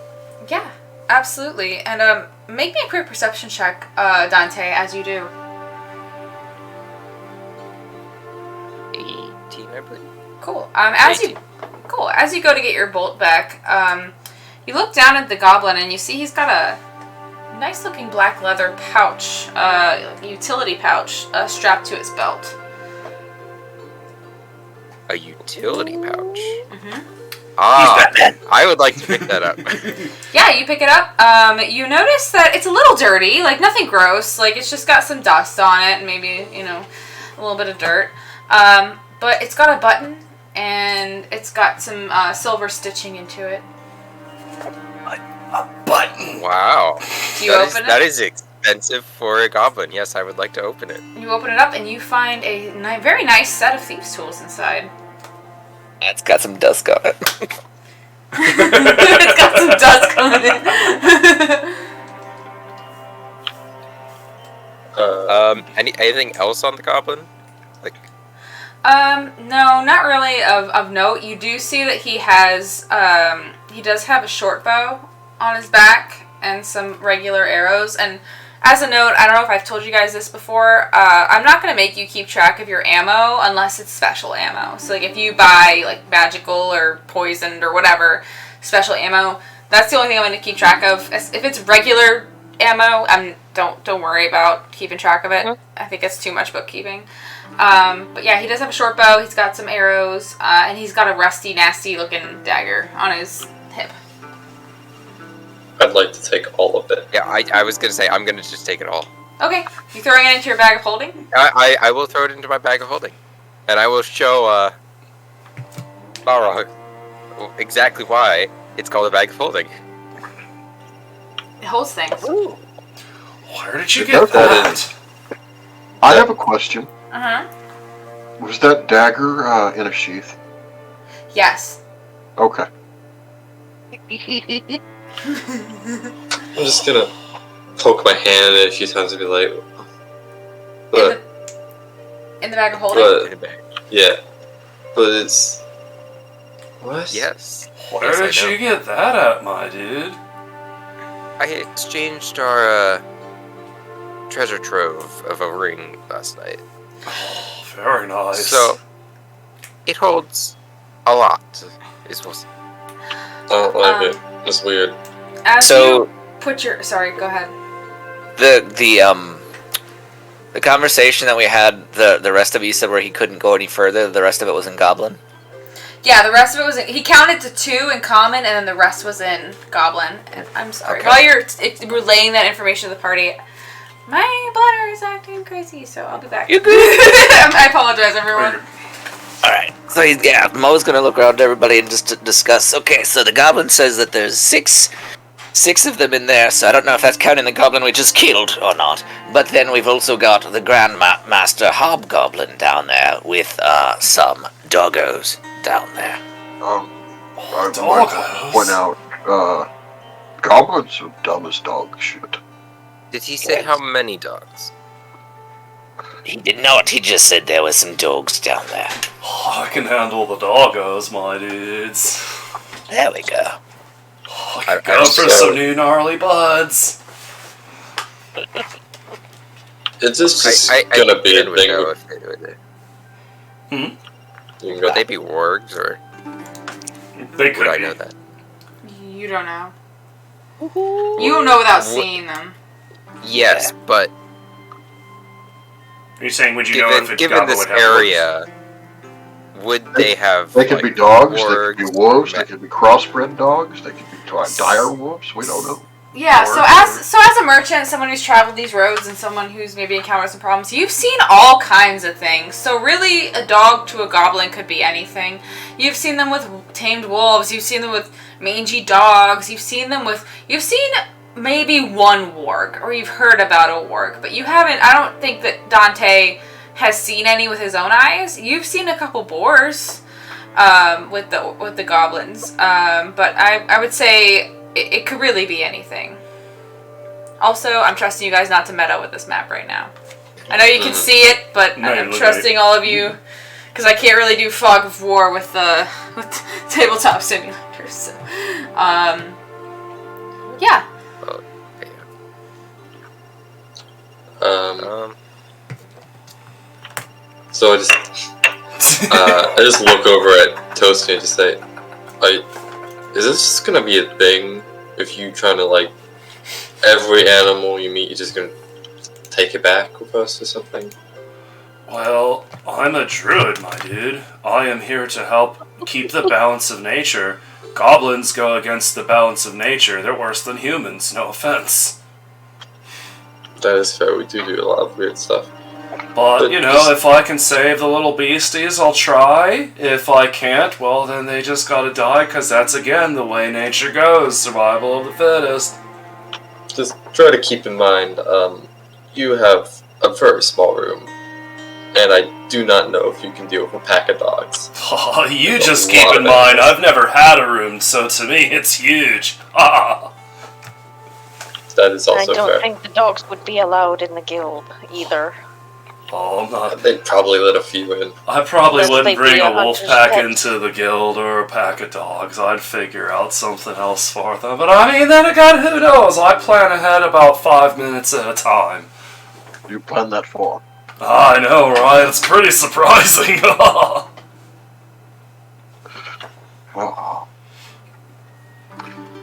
All right. So who wants to take point? Yeah. Arn, he's not allowed to plan. Just so we're clear, right? I No, mean, there. oh, that's fair. I'm teasing you. Well, to be fair, if any battle goes longer than 5 minutes, then we have some serious problems. I think he should go first. And, yeah. Me? Point at our bulwark. Alright. So, who's following after me? I am. So just to clarify, Bulwark's going first and not your hobgoblin. Just so I understand. Apparently. Okay, cool. Sounds good. I mean, I know I'm not the brightest candle in the bunch, but, like, our dude here still looks all goblified. Shouldn't we let him go and play little gobble games on the goblins, and then we take advantage of that with the pew-pews and the snakes? Do we have any rope? That Rope. Oh, I have some rope. Yes, we do. I see. We could faux bind our wrists and have him following us in, or bringing us in. In fact, I have 100 feet of rope, and he picks up both 50 fucking foot ropes of things of rope that he has. I feel like one hobgoblin with 5. With us 5 would not be a. Although, you know, goblins are stupid. They're very stupid. They make me look like I'm super smart. They'll probably think he's like awesome or something. No, you're totally smart. boss. Yeah. I am not smart. I am wise, my dude. Okay. Screw it, let's do it. Let's faux bind our wrists. Worst case scenario, we just go all 8 tits and kill them all. protocol, we'd leave, seems to be some apprehension, we'd leave Toasty out, and Toasty could be working for the Hobgoblin. I don't look like all of you, that's very true. Could do that. Or, even better, I just got an even better idea. 'Cause they're still gonna be like, Turtle, why turtle walking? But if I look like a wolf too... Ooh. Yes. There you go. I'm his trusty wolf companion. Excuse me while I boot my snoot. And he will... And then just his shell will retract into his body. Fur will start sprouting out, and then his snout will elongate, his arms will come up, and he'll just fall forward onto all fours as his bones crack, and he shrinks down to the size of a large wolf. With the same, except he's gray and black, but the black on his back is in that, again, same pattern as his shell. So, what if one of them, while we're doing all this, like, a few of them see this corpse? Should we hide him I somewhere? do think we should. There were bushes right next to there, wasn't there? You said? Yeah, there's Chuck him in the bushes. bush? Yeah, Toasty will That's just why- bite. Hearing that, he'll just bite and start dragging him over to the bush. That's why you don't anger the Hobgoblin. So, what were you gonna say, Neralik? I know you're gonna say something. Yeah, just, dispose of the body would be best. Try and hide it from... They may have if any. reinforcements. Got you. Yeah.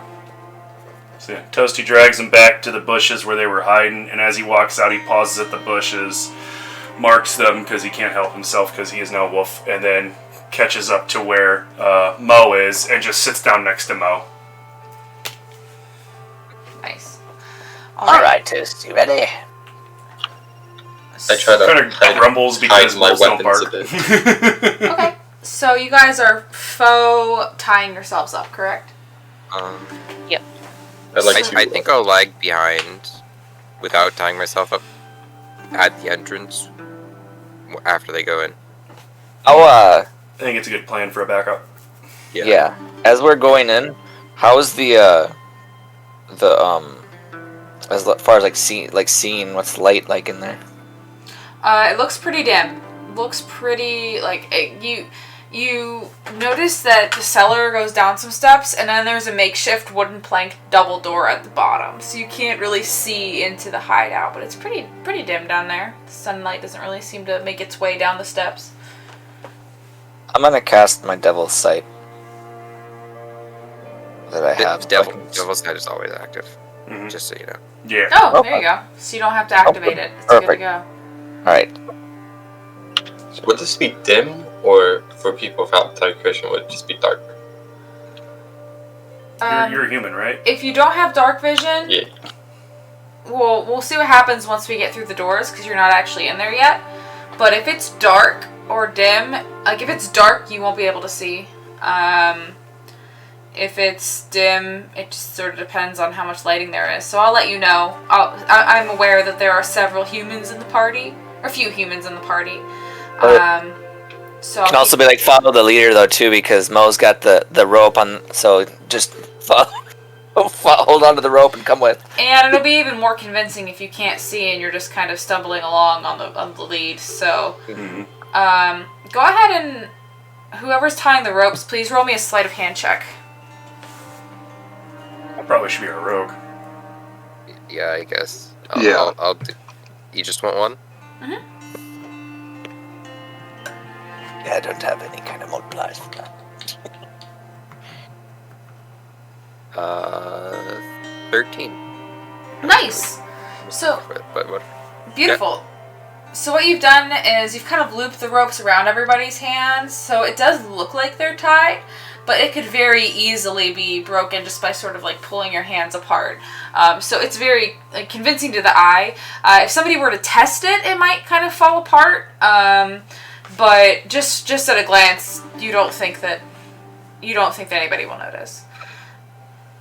Since we're going to be stumbling around and everything, I'm actually going to grab the rope just ahead of where it's tied off and hold onto that so nothing can, if I trip or anything like that, I'm not gonna, flail out and destroy the illusion of it. Yeah, I'll be doing the same thing, just holding on to the... Okay. Same. Beautiful. So you guys make your ways down the cellar? Mm-hmm. Yes. All right. So. Oh, also, I'd like to gag myself. You'd like to gag yourself? You More can do convincing that way. I'm really gonna have to pray for you, If he starts gagging himself, I'm just gonna take it and I'm gonna actually gag him. You see him start to pretend, and then you just kind of actually do it. Beautiful. And I'll just say over to Mo. He was getting loud. Oh my That's for everyone's benefit.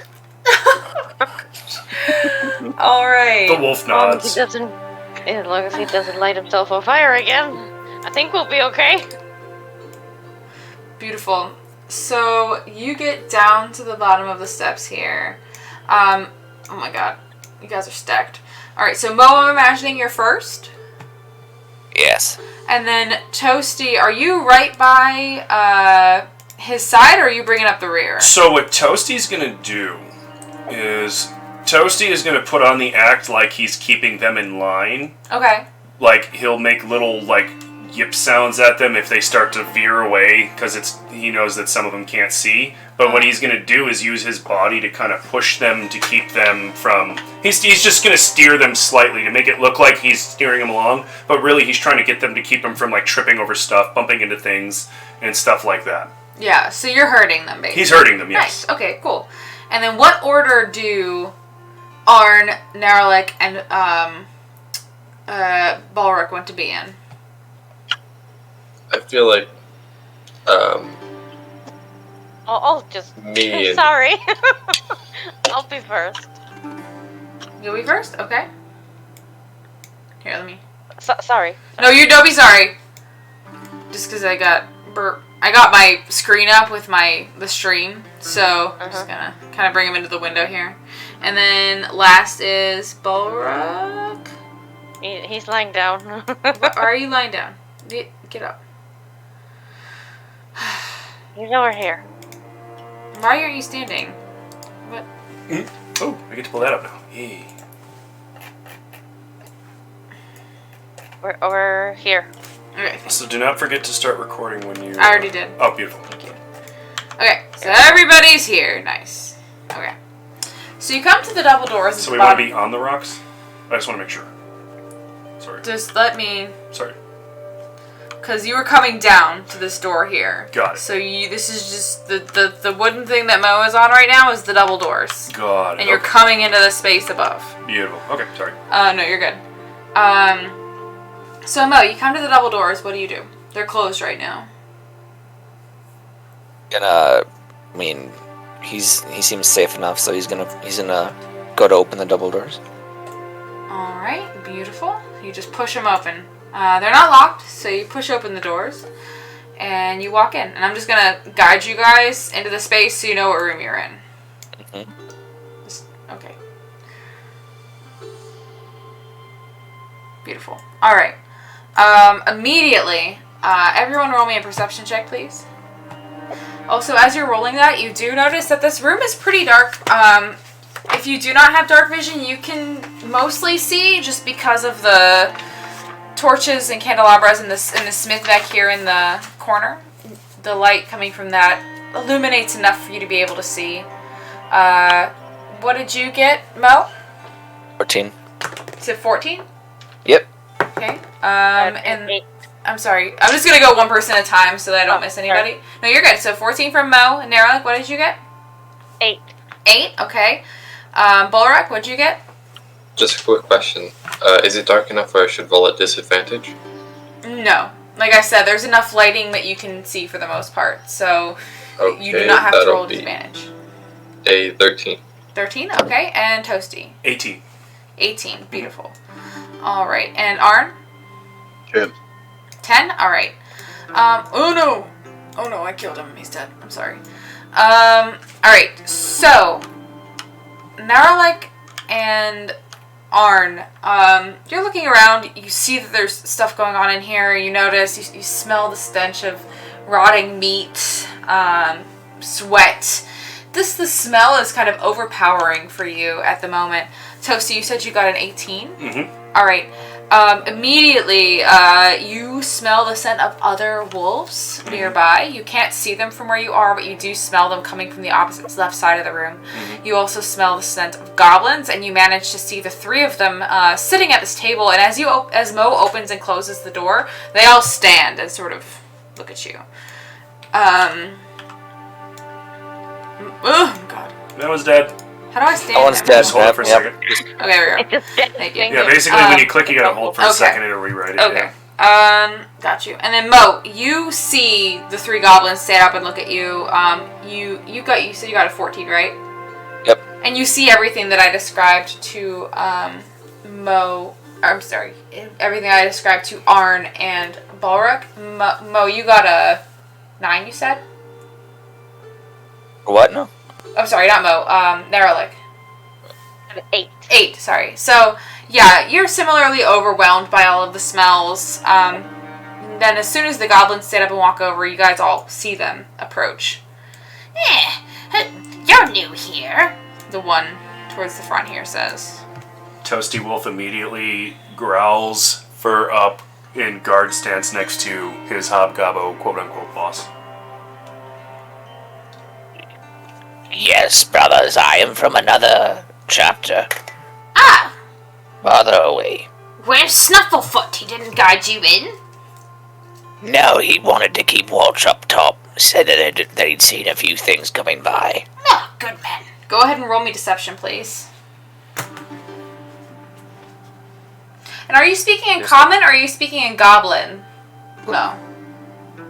Goblin. Nice. You got 16. brownie points for that. Very nice. That sounds like him. Yes, that does sound like him. He's always wanted to keep his job. Very well. Looks like you've got some tasty morsels here. Yes, I found these on my travels here and figured we could share.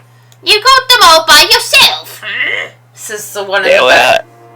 There were others with me, unfortunately. They did not make it. Oh, pity. Well, the boss will want to see these. You got them all tied up? Yes, they're secure. Perfect. All right. Very good. Make sure you keep your dog in line. The one says, pointing at Toasty as he was growling a bit. Which one said that? The one over here to the right. He will turn... and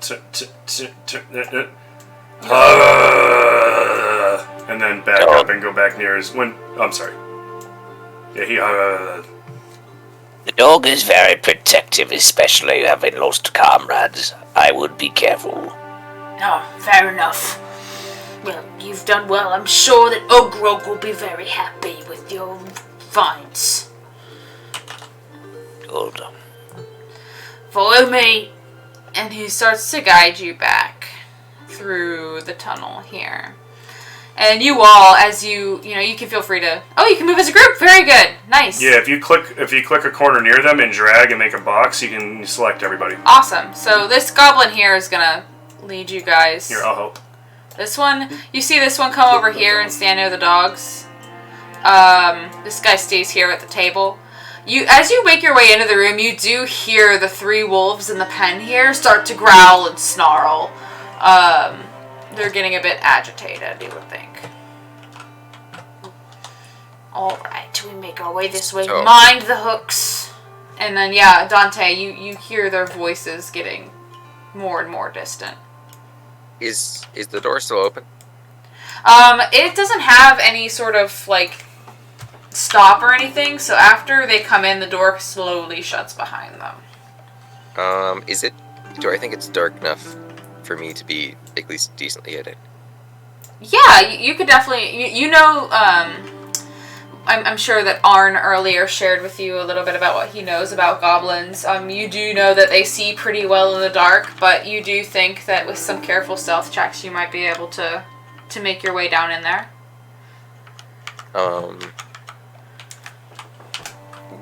Are both doors open, or is it just like one of them? I'll say that when they didn't really purposefully shut it, so I'll say one is like slightly cocked, like it's maybe like an inch or two. Well, open. like when they walk through, were both doors open? Oh no, just they just opened one to open it. I'll say. Or Mo, is Mo a double doors open kind of person, or just one? Double doors open. Okay, so yeah, both doors open when Mo came in. Yeah. I guess I would try and sneak in after they sort of walk far enough away. Okay. Keeping to dark areas if I can. If you Probably want. If you want, I'll give you the opportunity to kind of stealth in before the doors close all the way so that you can not have to open it again if you want. Yeah. Alright, roll me a stealth check, please.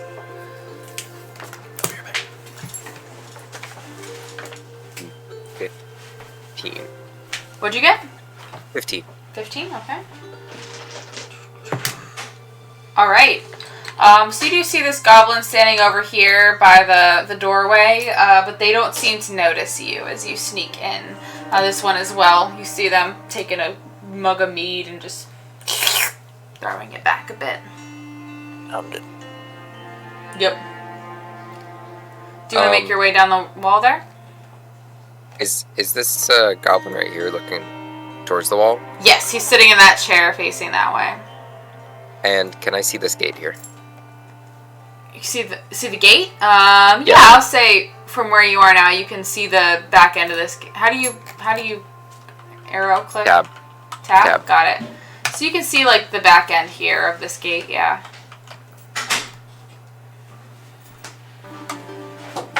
I would like to pick up a rock or anything like on the ground and just sort of chuck it over here.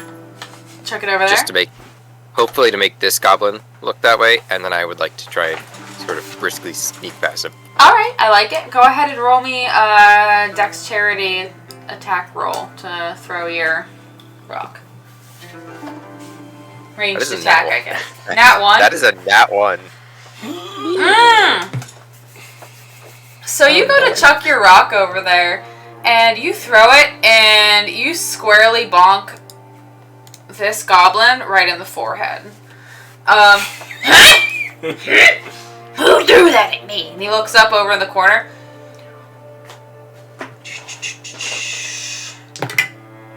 Hey! We got a live one over here! Everybody! Keep going. And you guys hear that. We hear that? Yeah, you hear him say, "We've got a live one."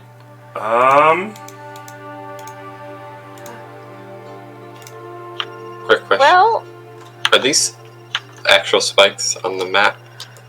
Or are they just something for the map? They look like they're big, like elephant sort of tusks or giant rib bones or something. You don't know that have been driven into the wall here. No, I mean these wooden spikes here. Oh. Yeah, those are actual wooden spikes. Okay. Everything on the map pretty much is as you see it. Okay. Oh, sounds like we've got an alarm. You ready to spill some blood there, new friend? Yes, let's do this. Alright. Alright, everybody, go ahead and roll initiative, please. As you all hear a bing-a-ling-a-ling-a-ling. It's more of like a glunk-a-lunk-a-lunk-a-lunk, like a cowbell. As this one back here by the dog pen rings a bell. And we're going to roll initiative. So, anybody get a 20 or higher? 20. 20. Who else got a 20? Was that you, Mo? Yeah. Okay. Mo, what's your dexterity? Dexterity is... Where is that? Where do I find that on this? It's Top under middle. your... Yeah, it's Top under middle. your stats. On the left. Dexterity. It's a +0. Okay, Do I what's your roll? dexterity? Mine as a wolf is 15. I didn't see Ooh. Mimus? Yeah. So you're going to be first, Toasty. Mhm. And then Mo. Anyone get higher than a 15? Yeah, I got an 18. Nice. Anyone else? Alright, anyone get higher than a 10? 14. Okay. Anyone get higher than a 5? You got 8, Dante? Nice. I got a 5. Nice. Alright. And then last but not least is Bulwark. Alright, so the order of... Well, actually, let me roll my initiative. Oh my god, I got a nat 20. Alright. Gobbos. So the Gobbos are going to be first. Then Toasty, Mo, Neverlick, Arn, Dante, and Bulwark. So... I'm going to be again. But then we're going to start our initiative. And... see where it takes us. Everybody think about what you want to do because you are currently performing a ruse as well as... Man, I'm gonna go get a beverage. You need a beverage? This is gonna be Marco, revenge please for get off the my computer. rats, isn't it? Oh, you blew right in her face! Yes, I know. Did you need to... It's bad for your computer and she's gonna shut it off. I know, but she's really cute.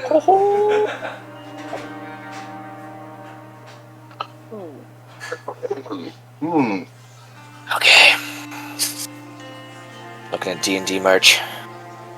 Good job, Dante. You're welcome. Resident We thief. were holding this ruse so well! Hey, it was a nat 1. That's what killed us. Right. Okay. You suck at throwing things. We're like, Apparently. we're doing so good, we're doing so good, we're doing so... He hits him in the face. Fuck. So we're just dropping the ruse then, right? Well, yeah, Well, that's we have on you to- two. we Sorry about Or you that. guys- Ruse. I mean, I would say we let that goblin get back ahead of us to, like, start it, and then we take down that goblin. Yeah. So, Um. well, I mean, I can't really say what Toasty's gonna do because Toasty has no way of communicating. True. I think I know what I want to do with the goblin if he gets ahead of us. I've got an idea too. Quick temperature check. I know we've been playing... I know we got a little bit late of a start, but I know we've been playing for a few hours. Is everybody good to continue with this combat, or do we want to save it till next time? I'm I'm fine good. with it. I'm good. Anybody not good? Okay, cool. Because I got like a little... Cool, awesome. So everybody good with continuing combat. Awesome. Alright, so the Gobbos are up first. And so over here, we got this one and this one. This one is going to use her action. You see her turn and release the dogs! And she reaches up, grabs onto a lever, and pulls the lever down. And you all hear this really rusty, creaky, like cage is open. I think I'm good. Okay. Toasty, you're up first. Alright, so I hear yelling coming from further in. What did our goblin do? He looked at Mo and he's like, "You ready to get some skull smashing on?" And Mo was like, "Oh yes, I'm ready." So, Toasty is gonna 5, 10, 15, 20, 25, 30, 35, 40. Because he got them speedy doggo feet. He knows what's going on, but he's just gonna come tearing. He's gonna go tearing ass this way, come around here, and start snarling in this direction. Mm-hmm. But that's as far as he's gonna do. He's gonna wait to see what else is going on because he doesn't want to quite break the ruse yet. Right. Got you. Perfect. So I'm thinking that Mo, it'd be good for Mo to tell him to... Yeah, because you can, as a free action, yell something at me. Well, no, not to Toasty. I would say that'd be something to yell at the other goblins that maintain a defensive stance. That way, they're not all congregating into that one room. Yeah. It's your turn now. So if that's what you want to do, you can absolutely do that. I would do that. I'm gonna say that just because then it's not. I think that'll save us a little bit more in the coming fight. So yeah, he's gonna end goblin. Maybe let them know not to let the prisoners use this as an opportunity or something. Yeah. This could be a trap. Maintain your space. Beautiful. Yeah, you could definitely do that. So you say that to the goblins, and they see that you are going along with their comrade, so they're looking to him, but he didn't do anything on his turn. So he sort of looks at you and looks at them and nods. And these two goblins here sort of just kind of take a defensive stance by these pikes here. Anything else on your turn, Mo? Also, because they're gonna stay there. All they would hear is fighting if we go back that way. They're not gonna exactly know whether we took part in the fight. So the ruse could be held. So yeah, that was talking. Yeah, let's start to move back that way. Okay. Go ahead and move. Each of these squares is going to be 5 feet, so you can go ahead and move yourself however you like. Don't forget that the three of you, Narrowlick, Arn, and Balrek, you're still tied together. Tied together, quote unquote. Okay. So we're here, it'd be 5. We can go 30, is it? Yeah, 30 feet would be your movement. So we're all going that way? Are you dragging us with you? Yes. He's like, Well, I am yeah, going to take advantage of this as long as I can. We're gonna need to. I mean, I think I have more rope. We're gonna need to keep up the ruse as long as we can. And I mean, it is kind of hobgoblin to be like, stay away from my prize! Kind Yeah, of shit. it really is, yeah. All right, so These we're are back here, mine. but there's really nothing I can do on this. So I mean, if anything, we can always break the ruse here. They're not seeing that over here. Right. Yeah, they're So. staying back there. All they're gonna hear is fighting. Nice. Good job, Mo. Narrowlick, it's your turn. What are you doing? Are you staying Well, tied up? Or are you doing? No, I don't want to be tied up. I want to cut myself loose and cast Fireball on this fellow. Fireball or firebolt? Sorry, it's Bolt. Firebolt. He doesn't have fireball. I just want to make sure. I wanted to Yes. clarify. So Sorry, this guy here. It's World of Warcraft versus, this. Oh, third level, you'll have fireball. It's very fun. Yeah. Okay. Well, 5th level, excuse me. 3rd level spell. Because since the guys aren't in my way, except for, this table, but I'm above this table. Yeah, so you're good. I have a direct view, and even if I miss him, I probably hit a wolf. No, you're good. You're good. Honestly, I will tell you if you're in danger of hitting somebody else. So go ahead and roll your attack on this guy back here. Just a roll.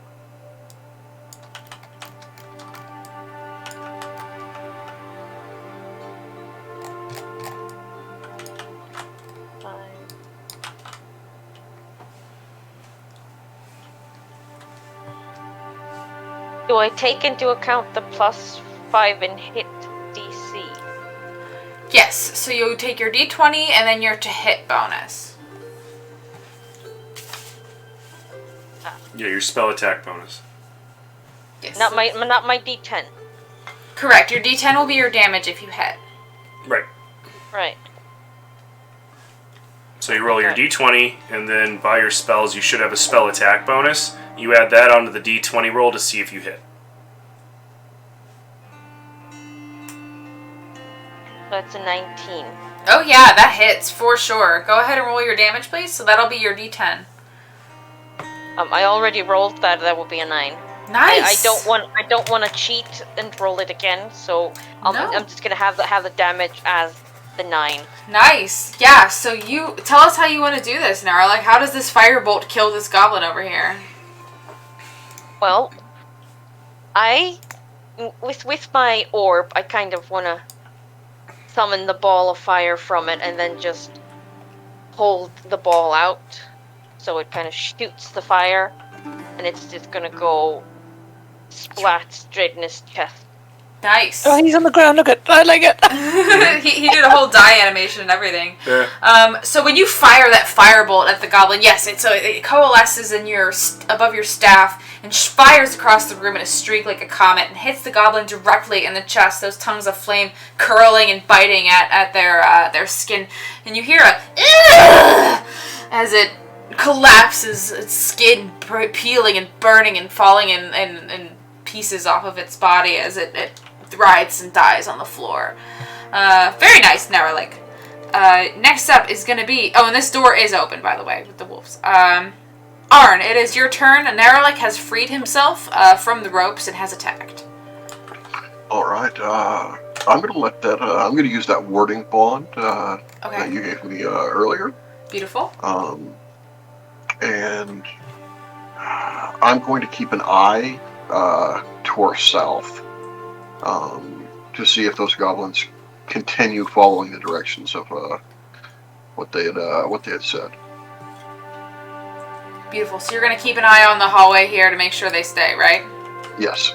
Beautiful. All right. So you do have a +1 bonus to your armor class and saving throws, and you have resistance to damage for the duration. Yeah, it's a good spell. There's also another part of it that will come into play later on, but it does not matter right now. All right, so that's Arn. Beautiful. Anything else? Nope. That's Okay, it. cool. Dante, it is your turn. You have been slashed in the belly, or however you'd like to interpret that damage. I like to think that hit points isn't just you being bludgeoned multiple times, but it's your vitality in combat. It's your energy. So he swipes at you with this scythe, and however you choose to interpret that damage is up to you. But it is your turn. Is this goblin doesn't happen to be wearing metal armor, does he? No, he's wearing some sort of hide. Just checking. I'd like to hit him with Shocking Grasp. Nice. All right. That's a melee spell attack, right? Yes. What?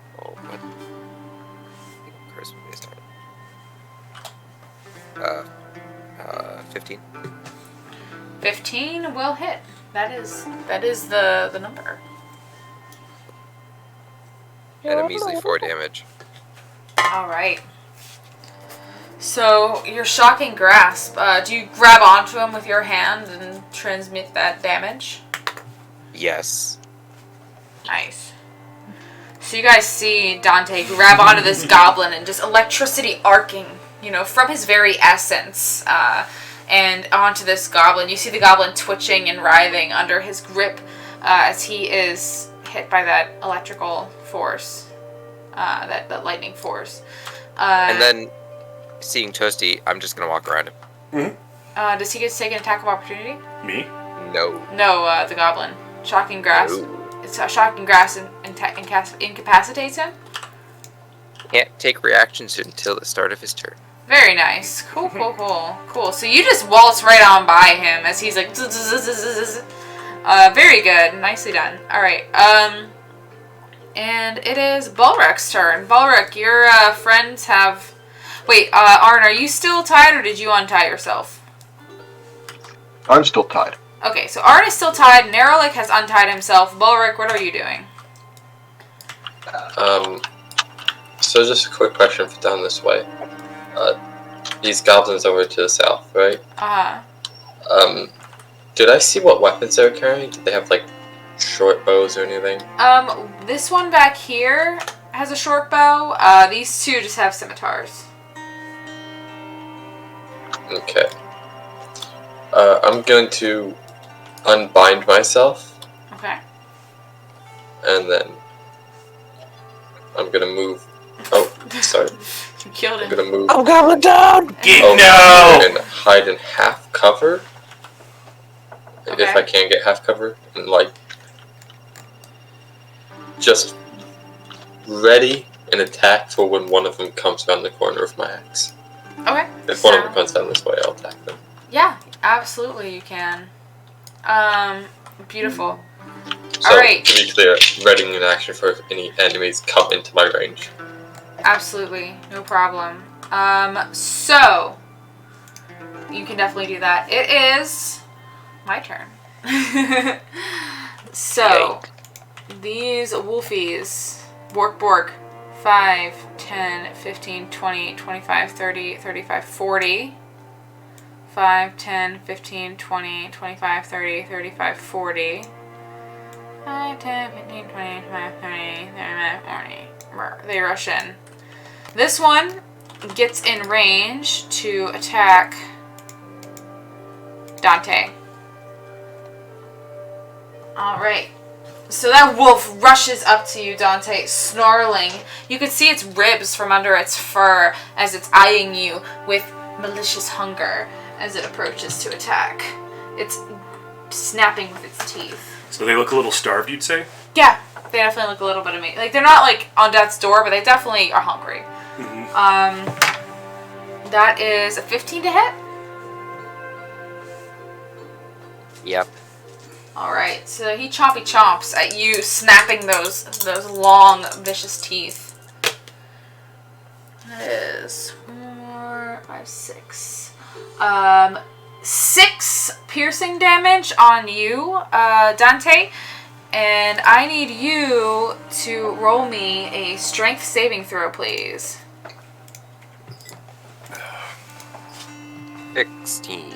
16. Alright, so as that wolf bites its jaws onto your arm, it tries to pull you down onto the ground and knock you over, but you are able to wrestle it off, maintaining your upright position.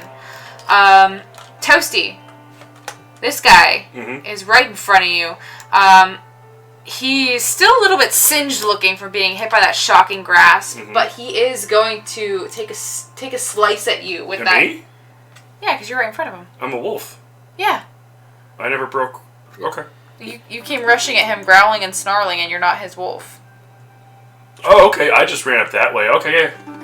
Well, I thought you made it pretty. I thought you were making it pretty clear that you were. He came around like he was checking out what was going on, but if you want to, I mean, it would make sense. Dumb Gobbo would be like, we're a wolf that I don't know. Like, that would make sense. Well, he did see Mo come in with you, and are you being aggressive towards him or just aggressive? How did you react whenever Dante ran past you to get away?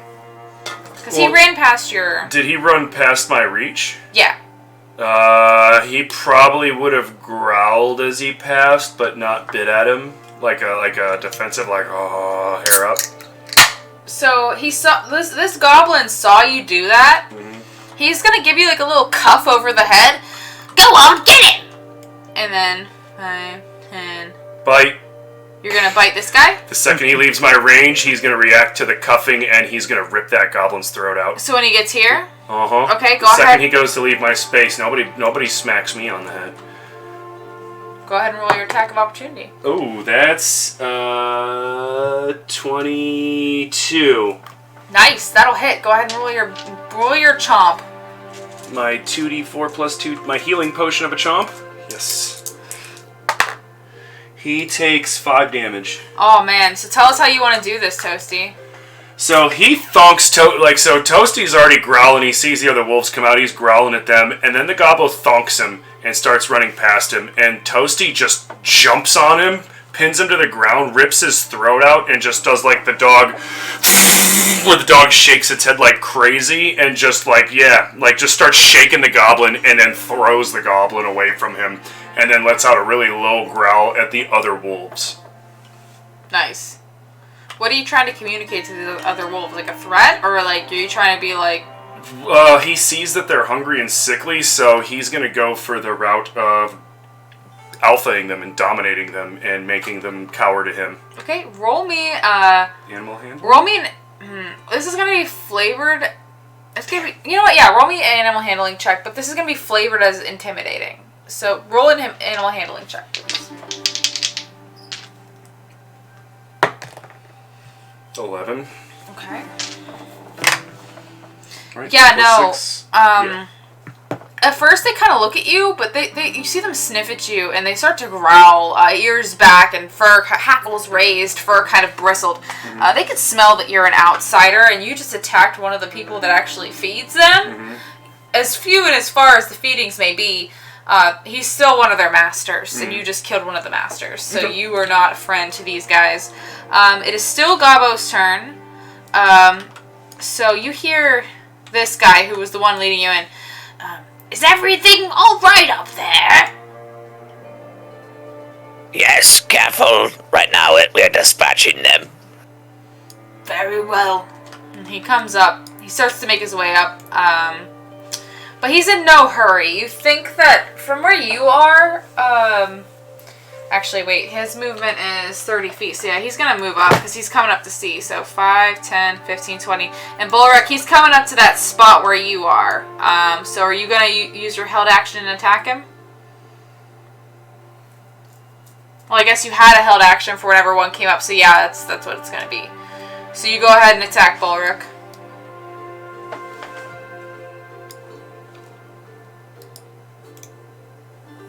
Hello? One moment. Sorry. Oh no, you're good. I didn't have Discord up. I had my Roll20 up, so I didn't know what. That'll be a 15 plus 6, so 21. Oh yeah, that'll hit. Roll your damage, please.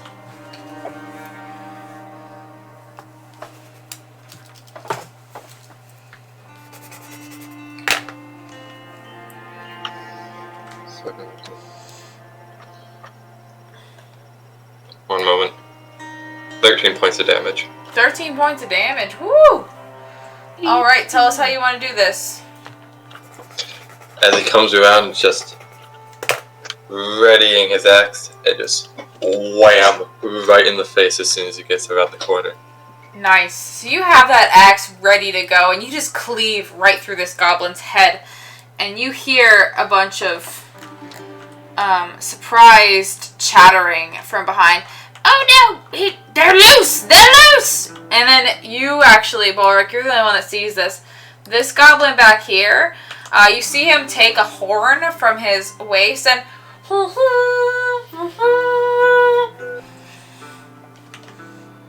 as that happens. This one, 5, 10, 15, 20, 25, 30, begins to come up. And then 20, 25, 30, 35, 40, 45, 50, 55, 60. And then 5, 10, 15, 25, 30, 40, 45, 50, 55, 60. Alright. Beautiful. And Toasty, it's your turn. Alright, Toasty's going to move up to here. And he is going to use his action to maul the shit out of this wolf. Okay. And I get pack tactics because I'm flanking Dusk. Okay. Flanking with Dusk, I should say. You mean Dante? Dante, excuse me. That's a crit. Nice! Max plus roll damage. So that is going to be 2d4 plus 10. 10, yeah.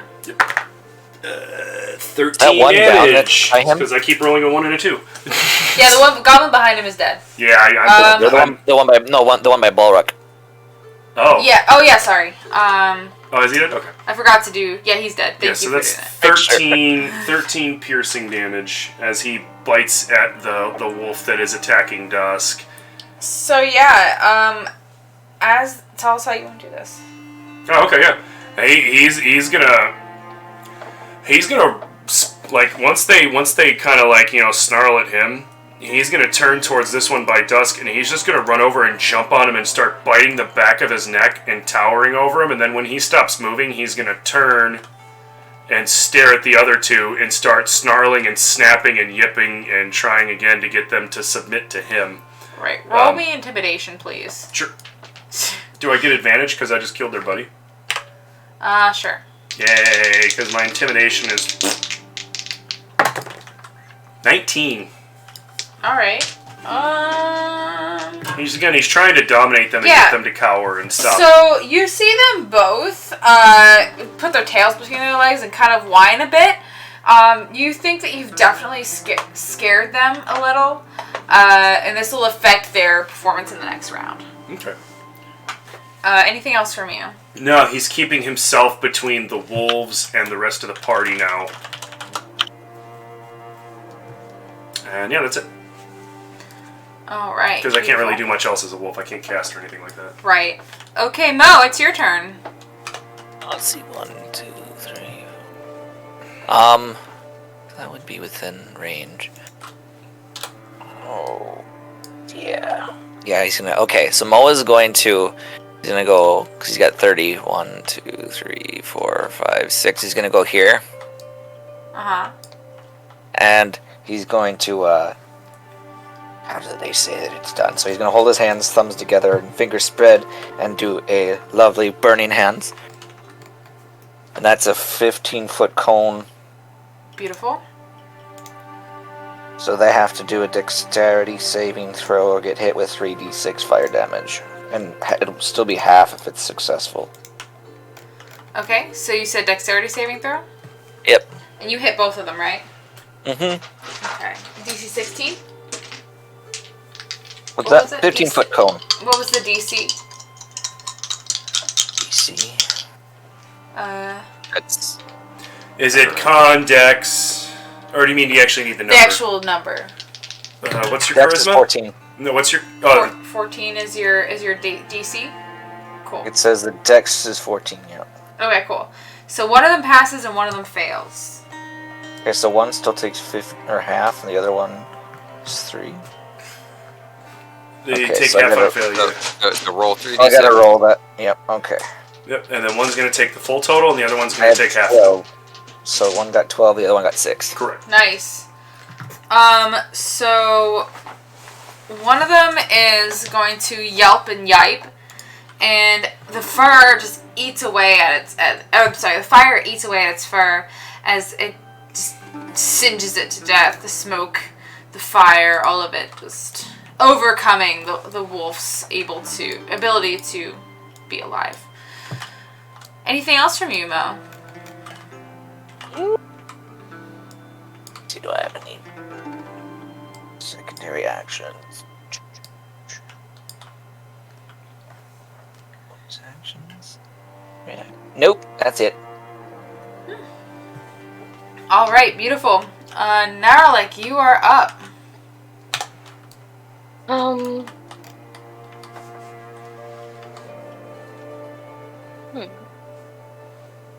I'm just wondering if I The may one be coming able up. if I may be able to, or if I should try and handle the goblin, or if I can fire another firebolt at the remaining wolf. You could do either, honestly. So that's up to you which one you'd like to do. Yeah, since Firebolt's a cantrip, you can cast it infinitely. But under the stipulations of how many, and once per turn, etc., etc., etc. But you don't have a limit on how many times a day you can cast it. Any I'm gonna cantrip cast- is infinite. Okay. I'm actually gonna dispose of this wolf, so I'm gonna. Yeah, it looks pretty hurt after the burning hands from Mo. Yeah, but it's still not dead, and I'd rather have the wolf gone before any more goblins Oh yeah, join in. absolutely. So that's my D20. That's a 15. 15? And then, yeah, and then damage I roll here. Yeah, 15 will hit. So, sorry, what was it? It's A firebolt is a D10. So that's the. Yeah, I know. Oh, you mean to try to hit it? Okay, Yeah. you roll. To try to hit it, D20 plus your spell attack bonus. Yeah, okay, then that would have been a 20 and 4 damage. Nice. So you throw that firebolt at the wolf. That magic coalescing once more at the end of your staff. It sails across the room and hits into the side of the wolf. It snarls and snaps at you, angry that it's been hit by fire once more, twice in one day, which is more than it's been hit by fire in its life. It looks very hurt, but it's not quite dead yet. I don't have anything else to do, so. No, you're good. It looks like this fire is burning away at this wolf's skin and flesh and eating at its hair. And it looks very hurt, but it's not quite ready to die yet. It will fight tooth and nail until the end. Arn, it's your turn. Looks like they figured us out. Good job. And yeah, start making my way over here. Way downtown. Walking fast, faces passing. 15. At least we got more than half of them gone before they figured it out. Right to here. And going to attack that goblin. Okay. Ropes off, mace out. And that is a 16 on the die. Oh yeah. So that is a 21 to hit. Oh yeah, that'll hit all right. There's 4, 6, 7 points of damage from the mace. 7 points of damage from the mace. Yes. Nice. How do you want to do this? Since I'm right here, I'm going to bring that mace low, bring it up into his stomach, and knock him back onto one of those wall spikes. Nice. Oh. All right. So you bring that mace up. You clock him with that mace, and he staggers backward, jaw clearly broken, almost off its hinges, as he falls perfectly backward, hooking himself on that spike right there, blood pouring from the gash in the front of his body where that hook is poking out. Anything else, Arn?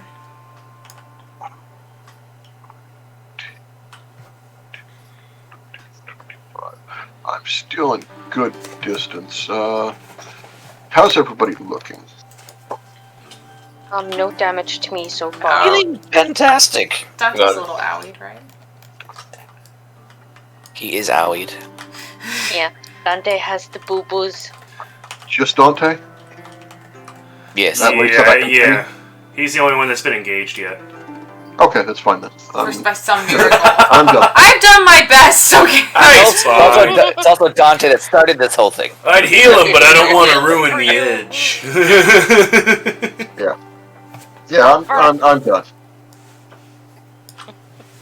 Alright, you're good? Yep, I'm good. Alright. Perfect. So it is Dante's turn. Speak the devil. Hit him. So this wolf is still alive. Yeah, it's on its last leg. I'm just gonna mind sliver, so it has to make an intelligence saving throw. He big smart.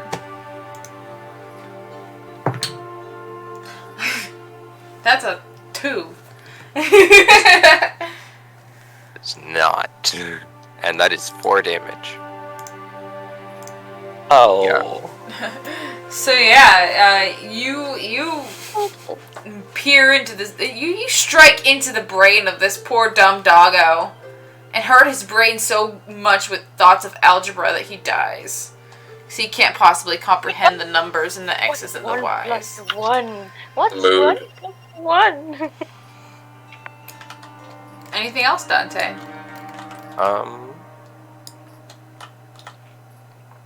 I'm just gonna go over here and sit down in one of these chairs for a second. That's Papa fair. Goodberry.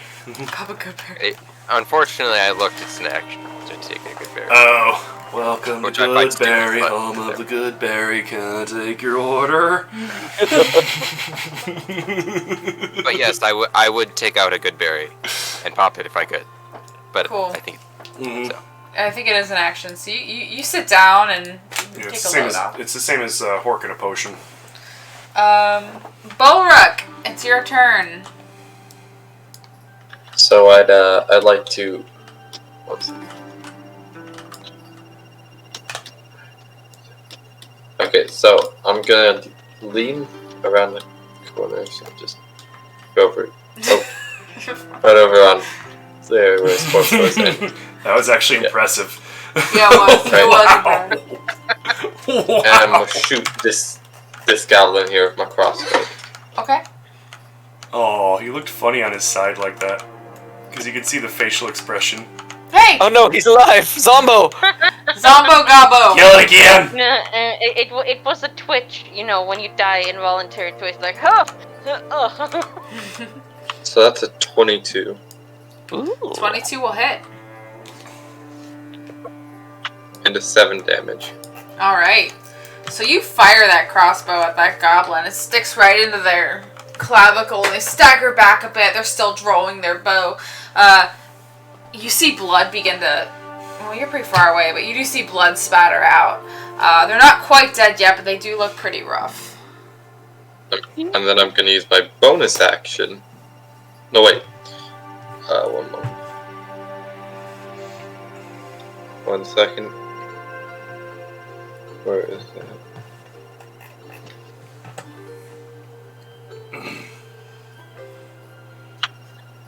So I'm going to use my first action surge, my one and only for the day, and I'm gonna use my bonus action to reload and then fire again. Alright. Is it an action to reload a crossbow? It's a bonus action. Depends on the crossbow. Okay. It's usually a bonus action, and also what is a bonus action is action surge. Yeah, so you would not be able to reload your crossbow, and so if you want a bonus action to action surge, you have to attack another way, because you only have one bonus action. One moment, let me. There is a feat, though. There is a feat Is it a if bonus you. action? To which one? Action I surge. could have sworn action surge. it is. I think action surge is a free. No. And Yeah, it's free. It's free. Oh yeah, no, because Is it? he Dusk's right, because on your turn you can take an additional action on top of your regular action and a possible bonus action. Oh, okay. I thought it was a bonus action. My bad. It's Alright. free. Yeah. You can go ahead and do that super fast crossbow loading action. That makes no sense. I mean, in and of itself, action surge doesn't make sense. It's true, you're right. Yeah, you're just so good at hitting people that you decide you're gonna do it. It's like 20th level. I get to make 8 attacks. You what? Well, it's... Oh, that was a 7. Okay, so that's a 10 to hit, which I'm assuming misses. Alright, so you reload that crossbow bolt, you fire it, and it does sail right past that goblin. It's ready for that second shot as soon as it hears that crossbow bolt being reloaded, and dodges nimbly out of the way just in time. Alright, well that's it for my turn. That was almost a murder. You almost murdered that man. Dude, accent surging fighters are scary. Yeah. They really are. Alright, so it's my turn! So this goblin here is going to pull out that short bow, and aim it at Bulwark, because Bulwark did a heckin' ow on him. That's a plus, so that's a 17 to hit.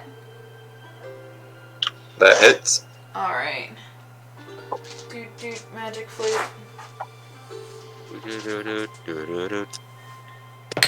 So you're gonna take 7 piercing damage, Bulwark, because that arrow sails across the room and strikes you. How you doing? How you doing? And that goblin uses this opportunity to dart away out of harm's way from you guys.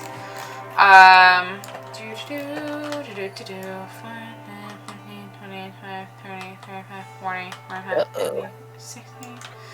This guy was right behind him, so he's gonna 5, 10, 15, 20, 25, 30, 35, 40, 45, 50, 55, 60. Alright. I was starting to think that first goblin was really bad at math. Yeah, he's not smart.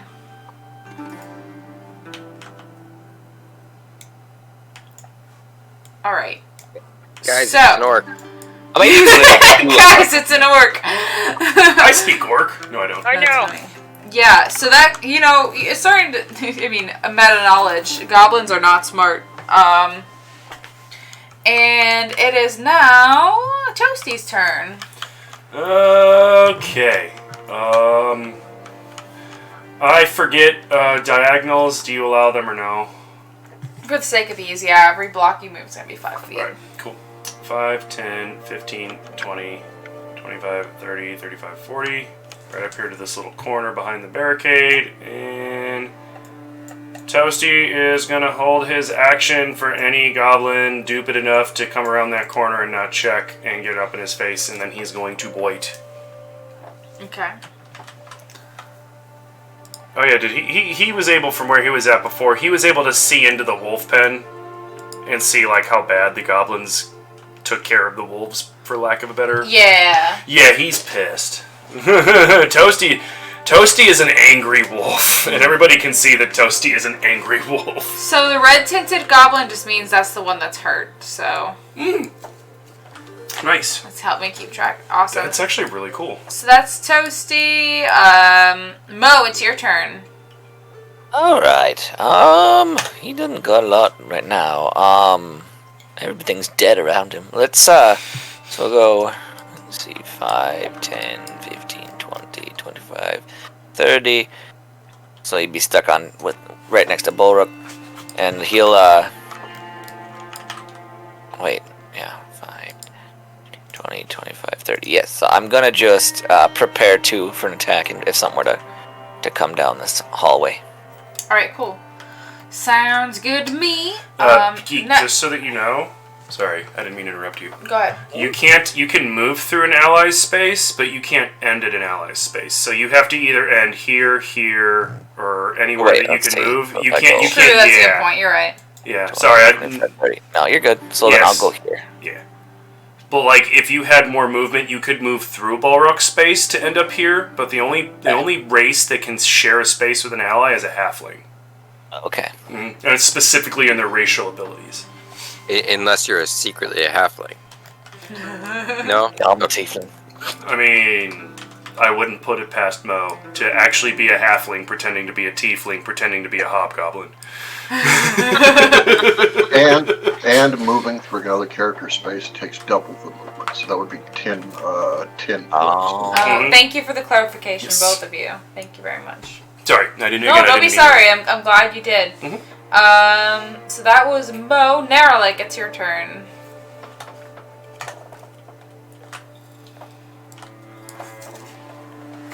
Wait, I need to just toggle something. Toggle all you need. Iggle and toggle. Tickle and toggle.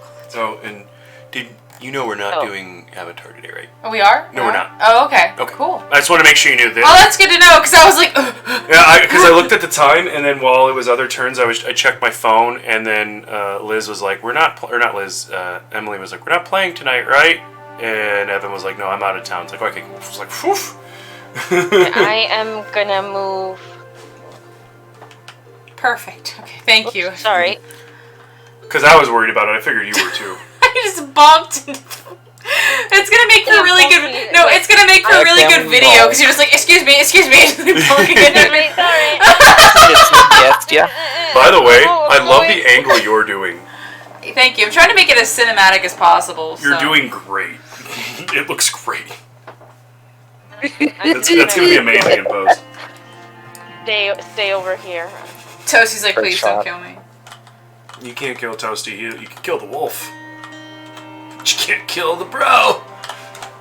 Well, maybe you could, but it'll take a little more that's effort. terrifying. That's terrifying. Can you, Toasty? Can you Tim. see anything? Of course. Borf. I forget. Toasty is a wolf. Yeah, I Oh, know. God.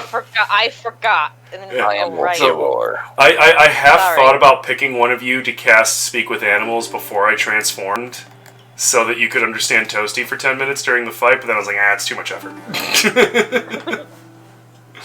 Buddy. Well, that's Naralik's moment.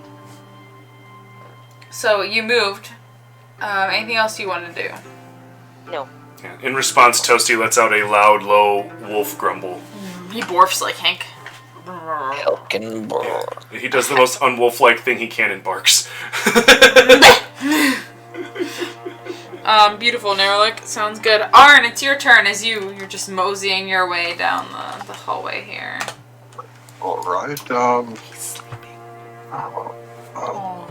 this is going to hurt. And Arn's going to take a step back here, just so he is next to the Bulwark and within 30 foot of Dante. Going to grab that crossbow bolt, pull it out of Bulwark, and using his ability,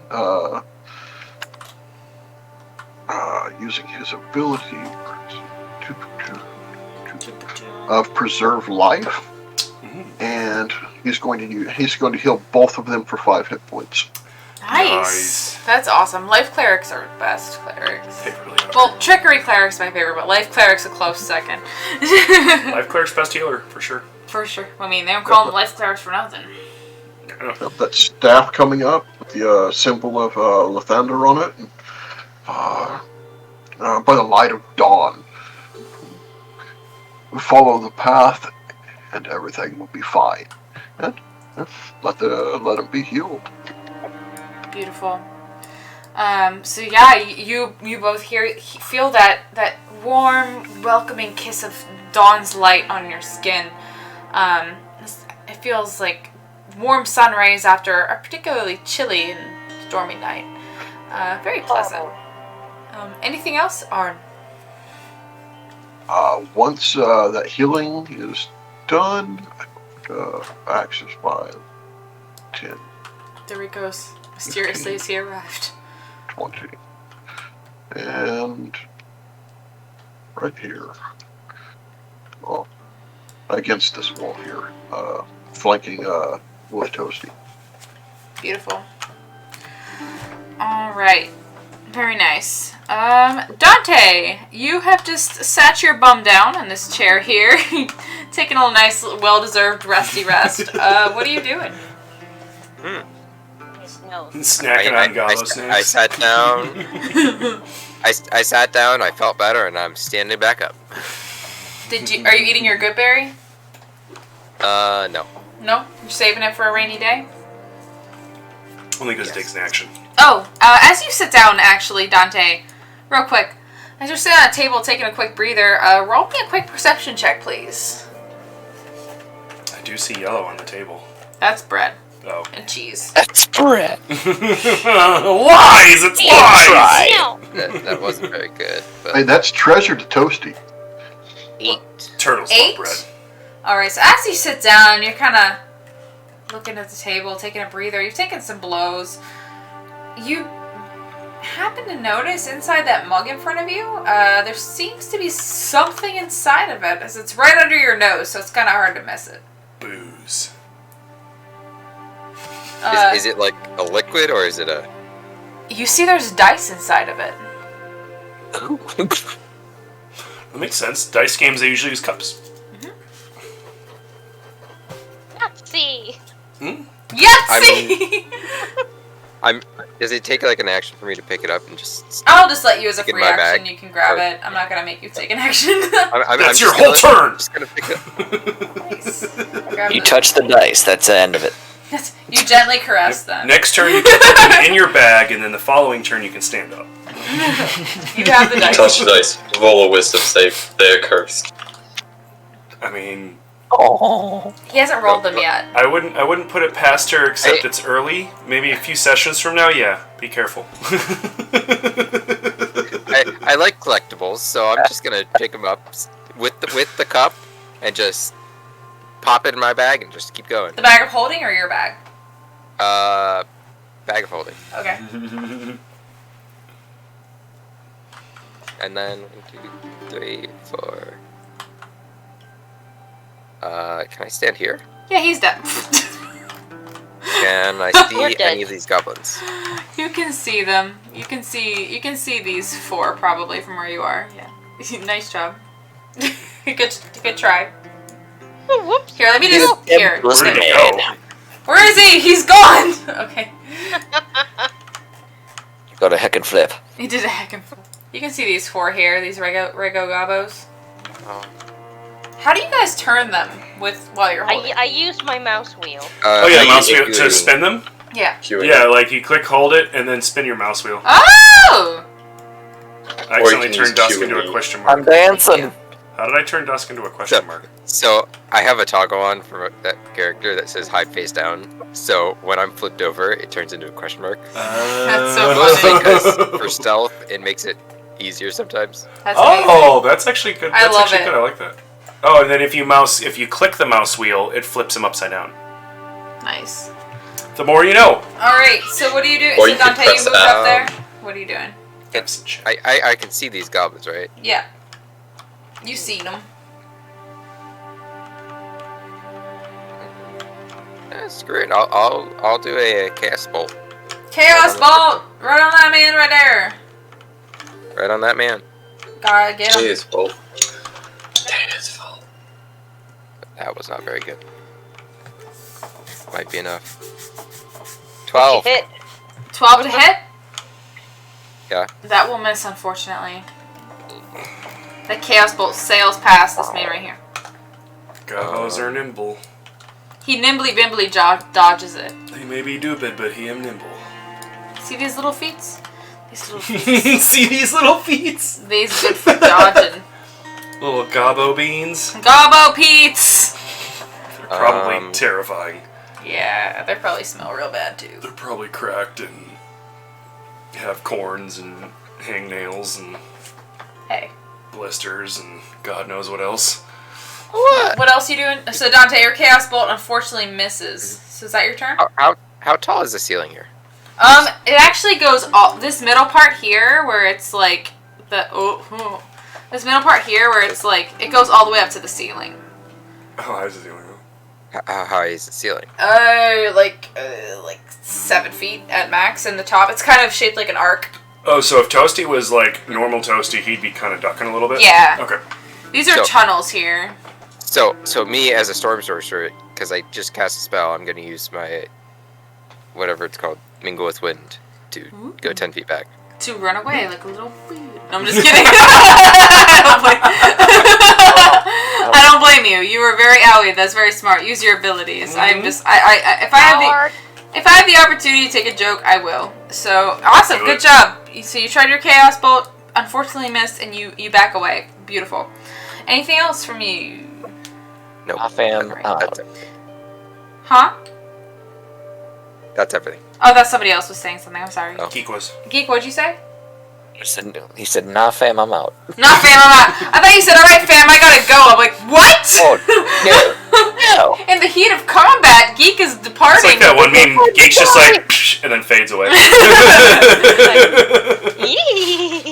Homer Simpson into the bushes. Beautiful. All right, Balrog, it's your turn. Alright, so quick question. Yes. For this, would I be able to move through it? No, you have to go around it. Otherwise, if you try to go over it, you poke yourself. You get impaled. You get You get a impaled. heckin' poke. I've been impaled. I've been impaled.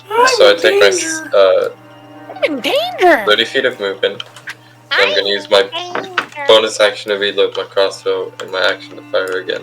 Okay, who are you firing Because- at? The red one's the injured one. One Firing guy at him? right here. He ran away from me and he shot me, so I'm angry at him. Yeah, he did. He did shoot at you. I can shoot. Not me. You shoot him. Plus, he's further Son of a away, so it's bitch. going to be harder to get to him. All right, make your attack roll, And please. that will be an 11. 11. So you fire your bow at him with that arrow, and he kind of plasters himself against the wall, nimbly dodging it, and the guy behind him just here ducks down too, and that arrow, ping, or the crossbow Twang. gets right into the wall there. Unfortunately, you do miss. I'm just going to very angrily look at them.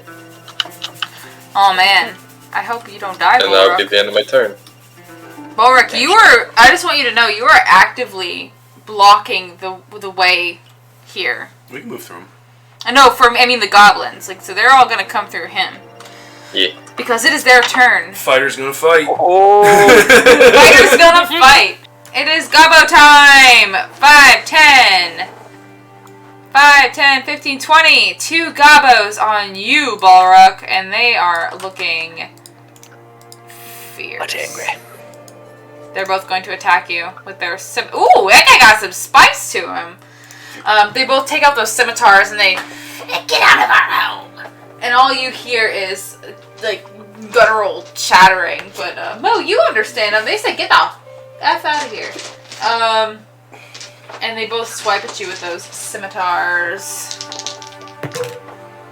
Full out of here. One got a 16. Does that hit? Yes. Okay, and the other one got a 14. Does that hit? 14 is my armor class. Okay, ooh, meter beat. So you get sliced by 2 scimitars. That's with your shield? Yeah. Oof. Well, yeah, and anyways, he had his crossbow out, so I don't. Oh, think he had- right. No, yeah, if you had a crossbow. Yeah. So Bolruk, you get sliced twice by some scimitars as they just rush up on you. What? We need Like, Auroch some armor. Holy shit. oh my god, they both rolled ones on the die. So you're going to take 6 total slashing damage as they attack you with their scimitars. Could have been worse. Yes. Could have been a lot worse. Are you still up? Yep. Beautiful. Alright. Got 13 health. Left, I mean. So this guy skirts around back here behind the firelight.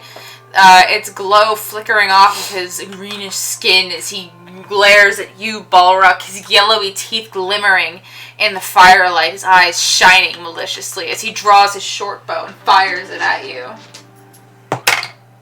Oh, it's cocked. Hold on.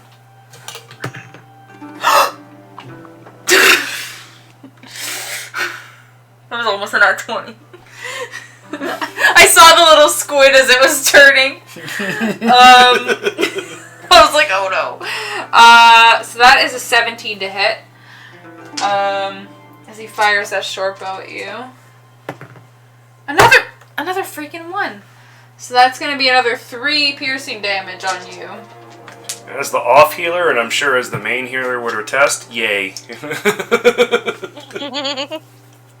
Oof, that's great. It's another 3 piercing damage on you, Balrog. Alright.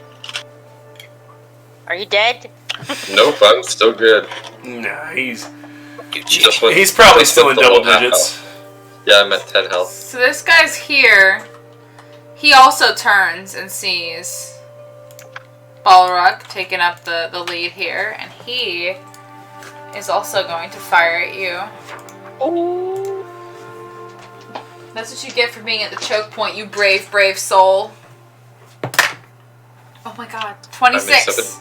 I'm sorry, wait. You're either Not a hero 26, or a 21, fool. I'm sorry. 21. Yeah, it hits. It's a hit. I got excited and added the damage too. 21 to hit, alright. She acts like 21 was gonna be different than 26. Like, And then, 2 plus 2 is 4. So 4 piercing damage on you, Balrog, as he fires that short bow at you. Looking a little bloody and hole-filled. Looking a little rough. And then you see, Balrog, you're the only one that sees this right now, but this fellow just slowly sauntering out. You see this big, well, medium-sized hobgoblin making his way out. Not in any hurry, really. And it is Toasty's turn. Okay. Toasty, you see Balrog getting Fucked up by some Yeah. gobbos. I think the wolf has used its usefulness. 1 second. I'm just checking one of my. I think it's an action to shape out. It's a bonus action. Is it? Because I know it's a bonus action for moon druids for shaping in. That's what I was double checking. You can stay in your beast form for another blah blah blah blah blah blah. You can revert to your normal form earlier by using a bonus action on your turn. There you go. So he's going to. And then let me just go. He turns back into a turtle. So like as he steps up, they'll see that like where the shell coloration on his back was, it'll start hardening again and actually growing out into that shell shape. As it's taking its steps, it pops to its rear feet again. The wolf goes to its rear feet and everything turns back into that turtle. Bro, you look screwed up! And he puts his hand on his back shoulder and casts Cure Wounds. You get 10 health back, Balrog. Nice. You alright, my guy? Now I am. Thanks for that. Cool. Huh. That's it for me. Yeah, that's it for him. He used his bonus action to revert and his action to cast Cure Wounds. Nice. So you... Wait. He moved up 5 feet. Oh yeah, I'm just thinking like... No, Wolf. Healing Word's the bonus action. Correct. Cure Wounds is an action, yes. Correct. I always like... In my brain I have to sort them. Because I Now, if I'm not mistaken, you can use your action to do a bonus action spell, but I mean, if you want to. I mean, I'll allow it. Right? I think so, but so. I don't have a problem with that. Personally, I use the as a regular DM, action, though. as a DM, if you want to use a bonus action spell as an action, I don't care. It really is just downgrading it, so it's... Yeah. Toasty is done, so now it is Mo's turn. Mo. Oh dear. Let's see. It's causing mischief, So- Mo. Oh, I'd love to. Let's see what I got. Let's see what I got. Ooh, what would that do? How far? It's 5 feet. Not that one. Okay. So he's gonna move. 5, 10, 15, 20, 25, 30. So he's right there. Let's see how this does. So this is at will.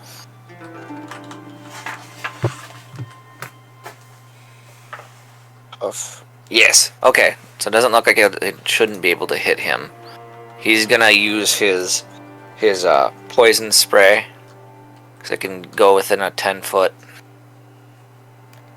Is it a cone? Doesn't say that it's a cone. Let's see. Okay. I always forget what poison spray, if it's a line or if it's a cone. Mm-hmm. Okay. So he's gonna hit this one. Alright, is that a save for me? Yep, it is. Yep. Probably. Con 14. Constitution save, you got it. Alright, it is a puff of noxious gas. And they are... I feel like goblins should be better at Constitution, but that's just me. I mean, yeah. That's an 18 on the die, so he does pass. Damn it! I would actually have to agree with you on that one. Because it's just a 10. Their con score is only a 10. They live such disgusting lives. You'd think that they would have some sort of bonus to poisons or diseases or something. Otherwise, they'd just be dead. Yeah, so you pop that... You actually puff that poison spray in that goblin's face, and he... I love the smell of Joe in the morning. What? Joe, like coffee? I thought you just made up some goblin slang for something amazing. No, it could be that, though. You don't know what their coffee's made out of. Is he speaking in common or in goblin? In Goblin, but Mo understands it. Mo, anything else? Didn't have anything else. Nope. We'll because I used all my movement. So yeah, no, I'm gonna stick with it. All right, Naralik. It's your Okay, turn. let's see. Oh my god, that's horrifying. What's that? Inside Naralik's eyeballs. Oh, yeah. Well, I gave him reptilian eyes. No, I zoomed in so I can see inside right. Naralik's skull, and I can see their. Yeah, if you zoom in a specific ways, you can see the back of people's eyes. Okay. Let's see. I need to. That's great.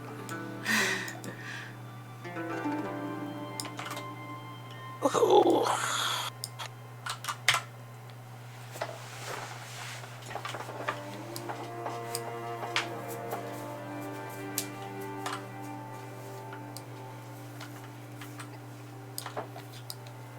So, what would you like to do, Naralik?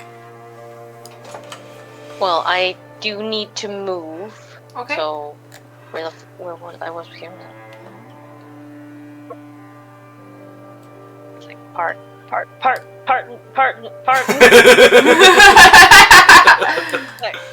I'm just gonna excuse me. Sorry, not really, but oops. Oh, they got you back. So if you're, just so you know, Hannon, if you move through them and past them and out of their range, they can take what's called an opportunity attack. So while you move past them, they can hit you with a weapon. Taking that risk, and I'm just gonna stay here. Stopping there?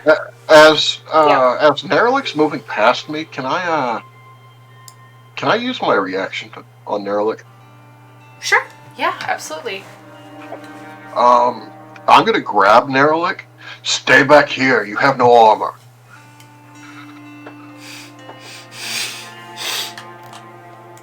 then let's see. Yeah, then I don't know. You're Do you within have any range ranged hit, spell aren't attacks? You can hit them with a ranged spell attack if you like. See, yeah, that's the fun part about being a wizard. You don't have to get close to him to hurt him. Yeah. So I can shoot through the spike. Oh yeah, you can shoot through the spikes. Well, this one here is gonna get another bolt of fire. Nice. Singe them up. Because fire. Wizards are glass cannons for two reasons. Cannon because they do a lot of damage, and cannon because they can shoot somebody from real far away without having to get close to them. You are very squishy. That's 19 on my D20. That'll definitely hit. Then damage is a 7. Woo! So you sling this bolt of fire at this individual, and they screech a bit as the fire begins to eat at their flesh. They're not quite dead yet, but you definitely think that this has taken a chunk of their vitality away as they are just like screeching in pain. Is that it, Nerelik? That's it. I can't do anymore. Cool. Arn, it's your turn. Oh, okay, Dusk. That was weird. Just doing cartwheels. Cartwheels. I'm going to toss my staff to the side against the wall and finally pull that shield off of my back. I'm going to move to the south to here. Mm-hmm. I'm going to, and Arn is going to reach out and slap Bulric on the back. On the ass? He's going to slap Bulric. He's going to slap Bulric. He's going to slap Bulric on the shoulder. Get out your real weapons. Put that away. May Lathander protect and bolster you. And I'm going to use my spell of Shield of Faith on him. Ooh. It's a good one. Which is going to give him a +2 to his armor class. So you now have a 16 armor class. Nice. Bulric. Beautiful. Nice. What a great And cleric. that's all I can do. Awesome. Thank you, Arn. Wonderful. Look at him. That supporting buff class. Cleric. A raid. Alright. Dante, it's your turn. Great. I'm just gonna move up a little bit. And then I'm gonna do another chaos bolt. Because, Get him! Get him! Can I hit the one back here? What's Chaos Bolt? 60 feet? It's 120. The range is fine. Okay, yeah, you can hit him. Just don't roll a 1. Don't hurt Lua. Don't roll a 1 and you'll... Oh yeah, because there's a lot of us in between. I'm looking at you. Does a 13 hit? 13, their armor class is 15, so a 13 will miss. Okay. That Chaos Bolt warbles on by, although this little tent back here will catch on fire. Or wait, what sort of Chaos Bolt is it? I have to roll damage for that. Oh, well, you know, it just kind of like womp against this tent. Chaotically fizzles out. Chaotically fizzles. It like does a glitch thing. It's like It glitches. phases out of existence for a second. Anything else, Dante? No. All right, Bulruck, bringing up the rear. What are you doing? You have been faith shielded by your cleric. You feel the warming light of Lathander bathing you as you rush into combat. I will whip out my axe, right? And I'd like to use my action to attack this guy right here. Yeah, go for it. That one is the one that has been scorched by Naralek. 22. Oh yeah, that hits. Roll to make yourself feel good, and tell us how you do this, because he has 1 hit point left. That's 11 damage. Overkill. Yeah, he has 1 hit point left, so...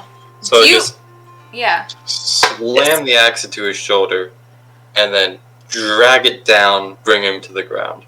Beautiful. Yeah, you cleave this man in twain. He apart. Blood just gushing out as you murder him.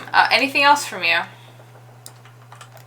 Has anybody else taken a hit? Wait, yes, didn't. Alright, Dustin. damage. I did. Anybody else looking more hurt than me? No. Probably not, no. Alright, then I'm gonna cast a healing word on myself. What do you say? I don't know. Get good, bro. Then poof, and he's good. That's what he says. He says, get good, bro. I'll think about that. Get good scrub. Alright, cool. So go ahead and roll your healing, Mrs. That's a 4. Almost up to max health again. Almost only counts on horseshoes, hand grenades, thermonuclear warfare, and fireballs. So, Oh, home free. yes, sir! Thank you, Dan. I was counting on you to say that. Oh, gosh. Alright. Yes, he's dead. Alright, it's my turn. Me turn. Alright, so this man here is going to swing at you again, Balric, with his scimitar. You have your new armor class of 16. Natural 20! I'm sorry. Oh no, not a natural 20. Shit. Oh. Oh no, Allie. Fudge. No. I mean, a tank's gotta tank something. So that's 8 plus another 5. So that's gonna be 13 slicing damage as he cleaves that scimitar through your belly. Ow. How you doing? I'm a little rough. This is looking a little bad. It's not looking very good for me. This guy here, 5, 10, 15, sees Balrog do his healing magic-ies, and he knows that ain't good. So he's gonna fire his short bow at Arn, rather. It's a 19 on the die. For a 23 to hit Arn. That'll hit. Alright. 6 plus 2. 8 piercing damage, Arn, as that arrow sails through the air just between Balrog and this gobbo here and pierces you through your armor. This guy's gonna hoop-a-doop-a-dop. Beep. Boop. Oh, he's gonna kick this man out of the way. Oh, he's alive! It's Goblin Christ. Goblin Christ! Oh my lord. He's gonna come up and he's gonna... It's your last day to breathe. And slice on you, Balrog, with his scimitar. As you're sort of buckling from that last blow, he does miss you just so slightly. You feel as though that blessing from Lathander has bolstered you, and his guiding light has ricocheted that blow away from your body. And bink bonk. Get out of here! Here. And you see the glow of this campfire. Just halo this big old hobgoblin. Or he's not a hobgoblin, but he's a big goblin as he approaches. He's a chunky boy. He's chompy. He's thick. It's Shrek. Thick. Yeah, Shrek. Don't leave there. Toasty, it's your turn. Alright. The one with the red is already hurt. Yeah, the red is already hurt. How hurt is Balrog? Balrog, I'm, how hurt? Are you hurt? I'm real hurt here. You're real hurt?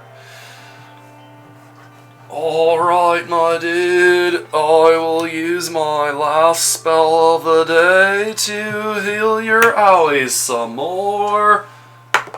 You get back 11 hit points. As Toasty goes, oh my god, you need to take better care of yourself, bro. And he pats him on the shoulder again and casts Cure Wounds. Better me than you. Aw. I mean, I got more armor than you do, bud. Clunk, clunk, clunk, clunk. Good point. Alright, anything else, Toasty? I don't really have much bonus actions. Nope, that's it. Alright. Mo, it's your turn. Okay, let's see. I just want to check this. Let's see what this is. He just has red orbs in his eyes. Alright, so Mo's gonna look over to the one on the right now that because he's tried to spray the other one, it didn't do anything, so he's gonna try poison spray on the other one. This guy here? No, this guy there. Okay.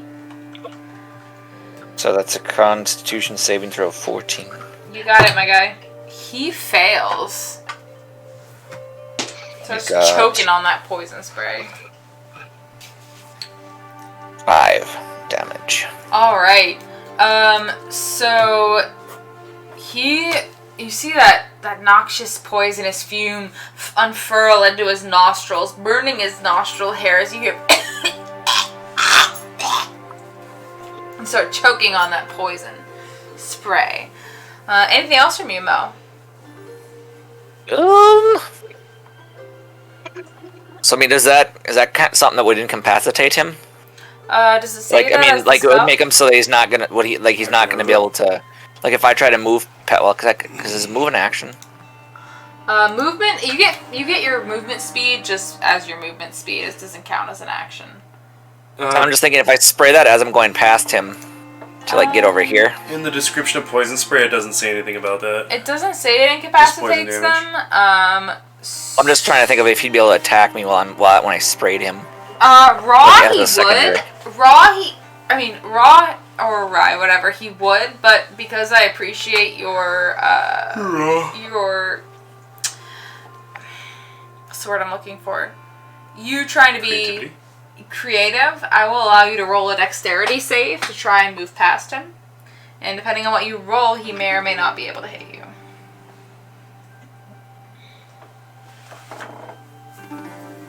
And 10? Alright, so I'm gonna roll a die 20. Evens he's able to attack you, odds he's not. I rolled a natural 20. So he's able to take a swipe at you And then some. as you move past. With gusto. 5. But it's not a natural 20 attack, so. So I'm gonna go. Because I Yeah, did like, try to go roll over there. Does a 23 hit you? Oh yeah. So as he's choking on this poisonous fumes, he's swinging back and forth with his scimitars. Oh, that's cocked. 4 plus 2, I believe. Hold on, I have so many tabs up right now. It should be +2 yet. Yeah. Okay, yeah, so you take 6 slashing damage. Okay.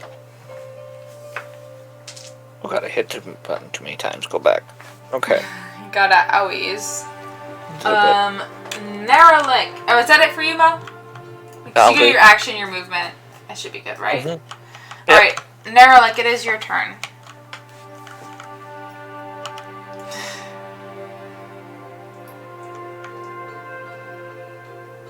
I'm gonna cast Firebolt on.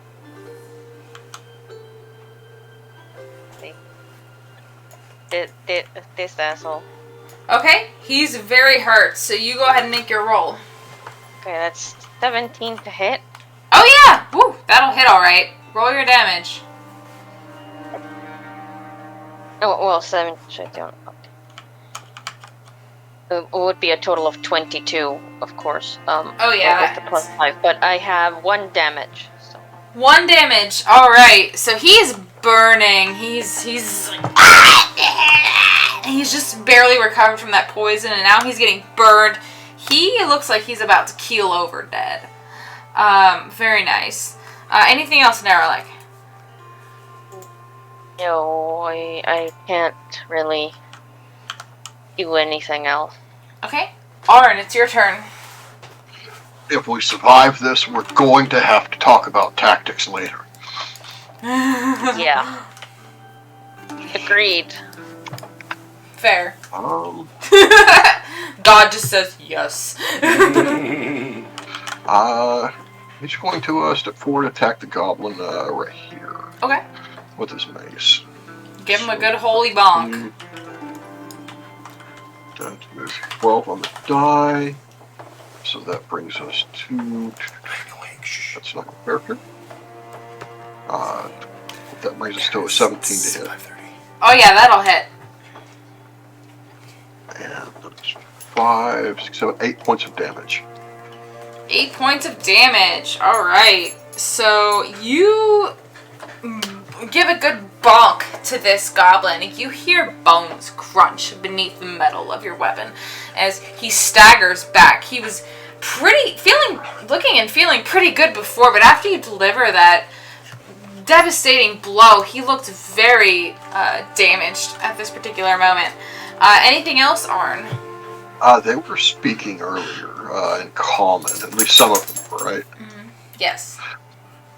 And just run, boy, and bring the shield up, bring the mace up again, and try to intimidate him to get out of the way. All right, roll me intimidation check, please. 10 plus 2. That's an 11. All right. Let me see here. Yeah. So he winces for a second, but he steels himself and spits at your feet. Never, priest. I was gonna hit him for if me. he left. Huh? I was gonna take an attack. I'm sorry, opportunity Dan. if he left. What was that, Dan? It's still your That's turn. it for me. Okay. What was that, Thomas? Bulwark? I was gonna attack him if he left. Cool. Yeah, it is. He didn't leave, so he's staying within your range. It is Dante's turn. Let's see if I can actually deal damage this time. I believe. Can I... which one looks most damage? They both look equally about to die. They're actually exactly equally 1 unit of owies away from dying. 1 unit of owies. If at all. This guy. Paid off. I just haven't done anything. So you've Okay. been hit at all? Yeah, they're all 1 unit away from owies. Well, no, I'm sorry. How about This guy's 2 units away from owies, but these 2 are 1 unit away from dying. Okay. Has he been hit? The big guy? No, the big guy's not been hit. I'm gonna mind sliver him. The big guy? Yes. Alright, intelligence save, right? Yep. Do-do-do-do-do-do-do. He got a 9. He fails. That is 3 points damage, and he has a minus d4 to the next save he makes. Next save he makes? Got it. Alright, so you cast that spell on him, you see him like he got he got freeze brain, or what is it? Brain freeze. Connect lenses. Anything else, Dante? No. Alright, Bulwark? Alright, I'm gonna take a swing at this guy. Okay.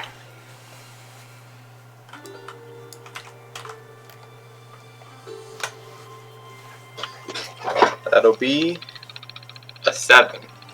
7. So you swing at him and you're just not feeling good. You do unfortunately miss with that attack. Anything else, Bulwark? That's all I can do. Alright. Just glare menacingly at him. So as Dante does this attack on this big guy here, he snarls. You think you're getting into the heat of this battle. We're going to take a quick break. Beautiful. Alright, so it's the Gobbo's turn. There are 3 little Gobbos left and a big Gobbo back here. This Gobbo here is going to attack Bulwark. with his scimitars, slashing furiously. 18. Hits. Alright. 7 slashing damage as he vigorously attacks you. 7. Yes. Okay. Still up? Alright. Alright. And this guy is going to attack Arn, who just bonked him with a mace. Slashing with his scimitar as well. He slices with his scimitar and is so weak from that last blow, so discombobulated, that he falls forward prone and actually lands on those spikes in front of him with that natural one, impaling himself and perishing. Suicide. Told you should have ran. Beautiful. This guy back here is going to fire an arrow at his nemesis Bulwark. This guy here. Dirty 20 to hit. Misses somehow. Who would have guessed? That's going to be 3 piercing damage as that arrow sails past his ally and strikes you, Bulwark, for 3 damage. Alright, I'm still up. Dead. Still up. I'm Taking me still for a lot of damage. Just standing, yeah. Alright, so, this guy. Oops, what had happened? Alright, this guy, seeing that a lot of attacks have been landed on Bulwark here, seeing that he seems to be the alpha here with his bodying attacks and throwing himself onto the front lines, this big goblin pulls a nasty javelin from his back and launches it at Bulwark. You're dead now. Oh, come on, that one. Dirty 20. Oh. Hits.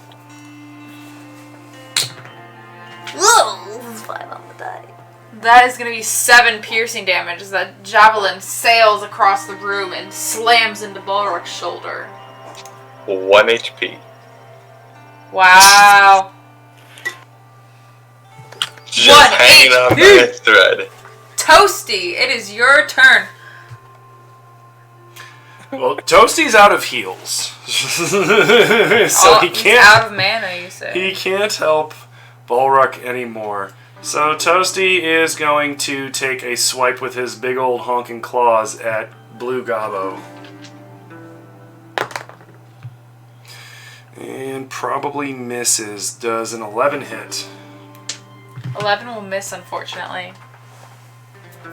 Alright. So you swing at him, and he nimbly bimbly dodges out of your way. Anything else? Mo, it's your turn, Mo. You've sneaky snucked your way back here. Nicky snuck back there, so what I'm going to do is I'm going to unsnook myself and move right here. Woo. Oh, right up on the man's. Right up on them. Right up on his nuts. And I'm going to Burning Hands. Nice, because that's a cone, right? Mm-hmm. 15-foot cone. Nice. So they both have to make a dexterity save, correct? Yep. Both of my fire-colored dice. Try and channel some good juju. Fail.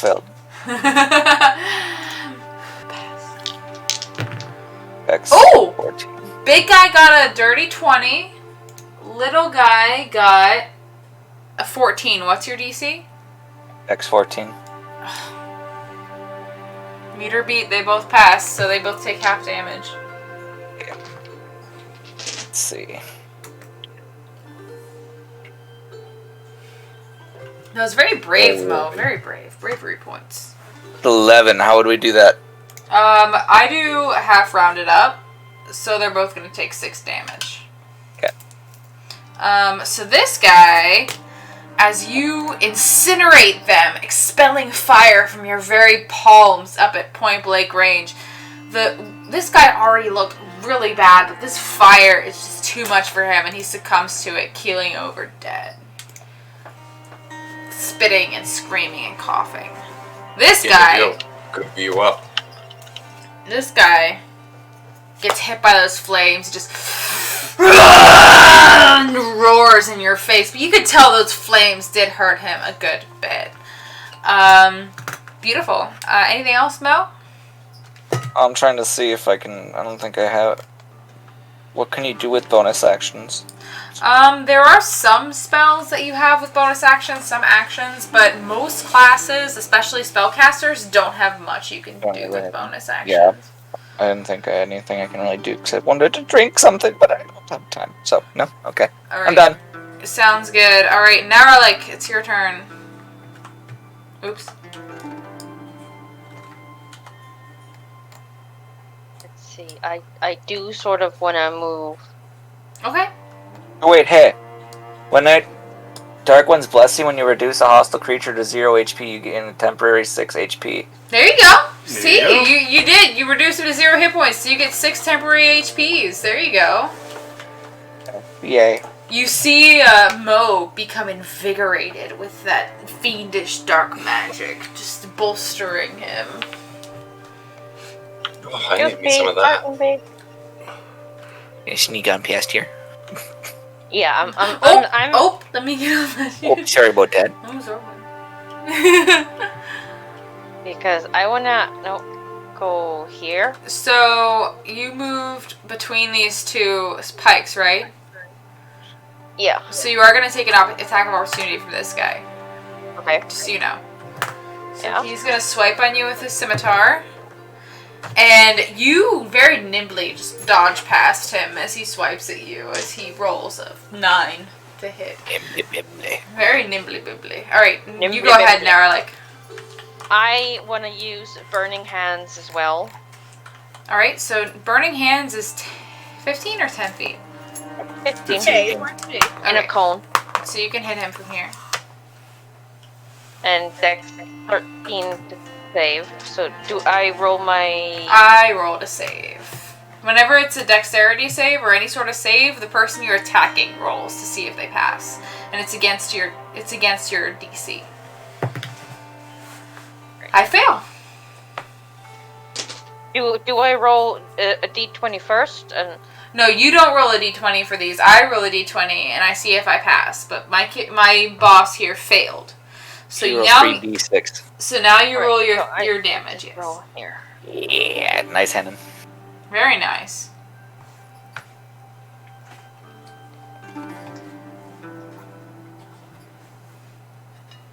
That's a 7. Nice. So you also your fire from your palms at this man's. You even see it blaze up a bit from casting over this already lit fire, and he snarls and huffs again at you, and he's not quite finished, but you can tell that your fire has burned him quite well. Good job, Naralik. Thank you. Next- That's all I can do. Got it. Next up is Arn. Oh,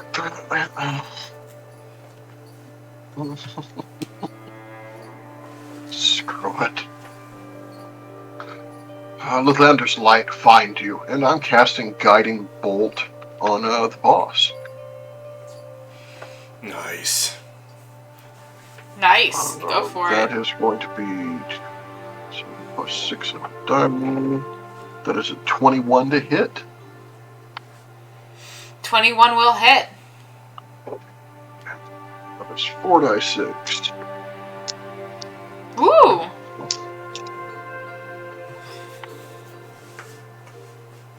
Six, 11, 13, 15 points of damage.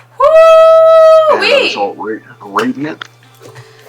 Alright, Arn, tell me how you want to do this as you finish this big boy off. And yeah, he's going to start walking forward, staying in the range of the goblin, not getting out of it. One hand coming up. Why do you keep moving into combat when you have no damn armor? And yeah, let the bolt go and just rip through him. Nice. So you see this radiant bolt just punch into this big old goblin. You see its skin, its greenish skin, start to blister as that radiant energy just burns it from the inside out. Its flesh falling from its bones as it slowly collapses to the ground, dead. The last goblin remaining, Balric, you will have an action after this, but the last goblin remaining does throw himself prostrate and starts babbling in Goblin. Only Mo understands him. Please don't kill me. I can help you. Please don't kill old Rocktooth.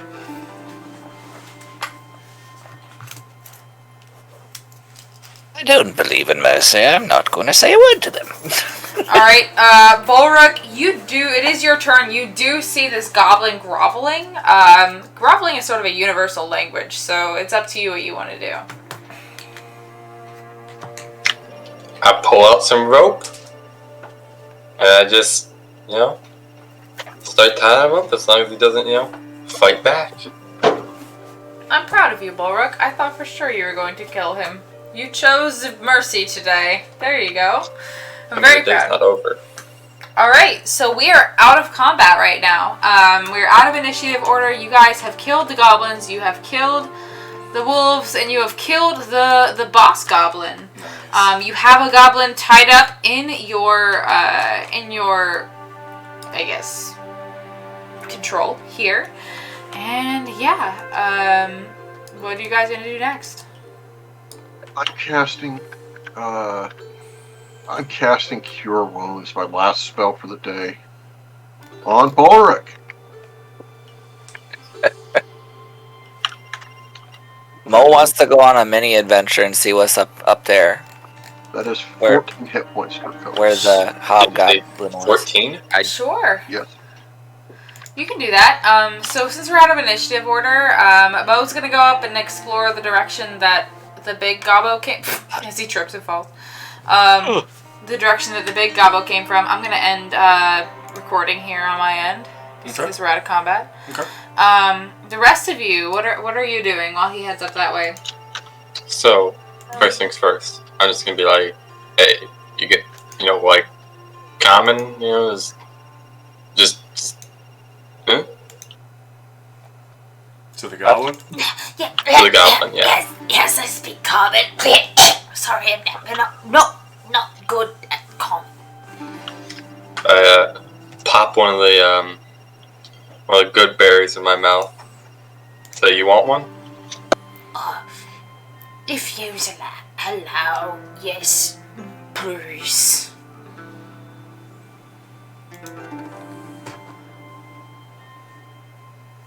You're muted, Thomas. Oh. Since he's still tied up. Yeah, you tied him up. One good berry. If you want to roll a sleight of hand to see how well he's tied. Yeah, sure. 1 moment. I'd like to make sure he's tied up well. Okay, you're looking over Bulwark's shoulder as he's tying him up. You're like, So would that be with advantage? Yeah, you could do it with advantage since Dante's helping you. Yeah. That's cocked. Okay, that would be a 15 in total. Okay. You tie him up, and do you want to check it, Dante? So. Yes. Okay, roll investigation, please.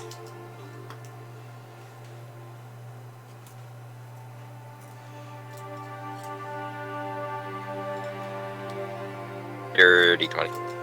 Yeah, you think you did a decent job. This goblin is literally about to die, and he tied him up well enough. You don't think he'd be able to weasel his way out of it anytime soon. I would like to take all of his weapons Okay. and all of the weapons from any other goblins Okay. and just double checking the area around him for extra weapons on the walls or wherever. Yeah, go for it. Absolutely. And I'm taking all of them. Awesome. We can definitely do that. So. Naralik, what are you doing while they're doing this tying up and weapon getting? I wanna follow Mo. Okay, so you're going with Mo? Absolutely, you can do that. Arn, what are you doing? Arn's going to be pulling his talbot up, his cloak back, and his shirt up, and checking his wound under his chainmail.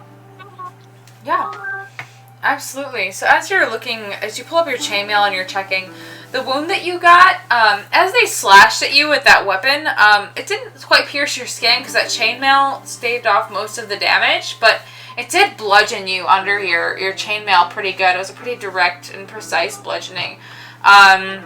You do see your skin purpling where the wound was. You do think at some point you should probably seek some medical attention.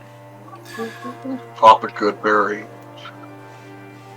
You alright there, bud?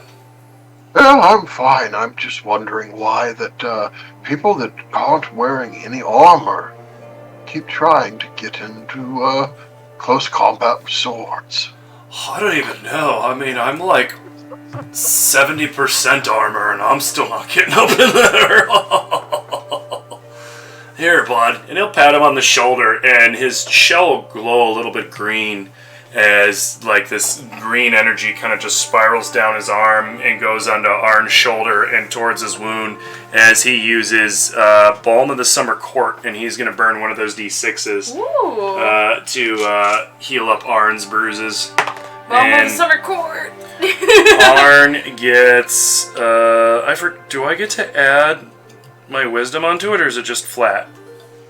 Do you get to add your wisdom? Onto Balm of the Summer Court. I think it's just flat. I think it's flat. So he gets 3 back. Because I burned one of the 2 D6s I have for that.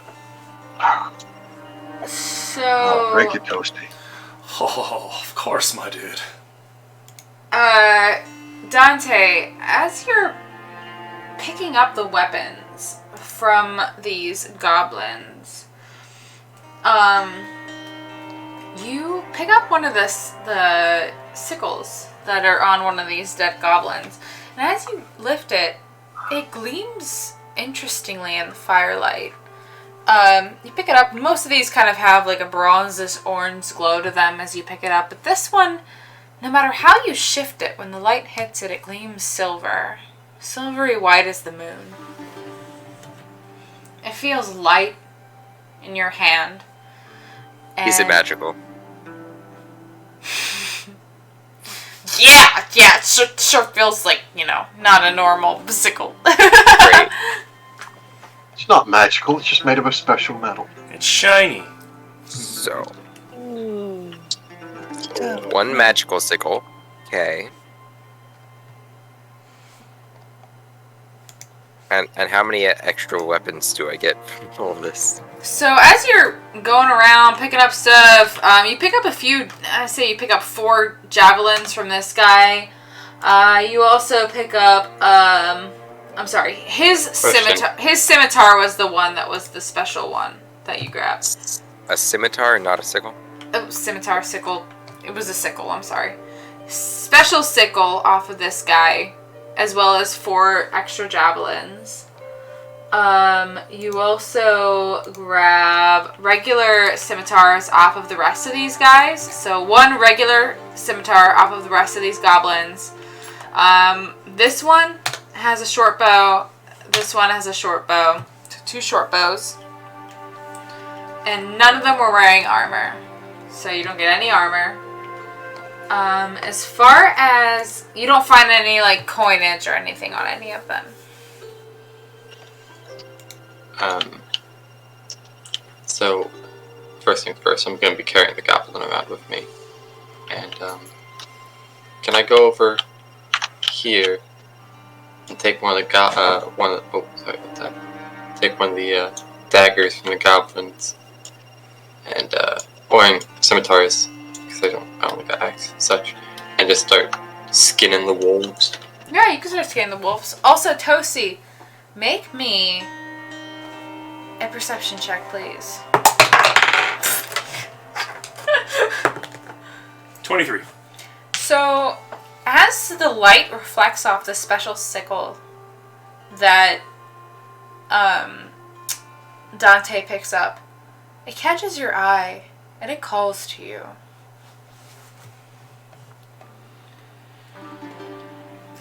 You feel the echo of your home as the light shines off of it. You hear the croaking of turtles. You hear the gentle plap, plap, plap of dew falling off of blades of grass into a pond. He will thump his way over to where Dante is. Oh, what do you got there? It's a sickle. May I? And he holds out his big old clawed hands.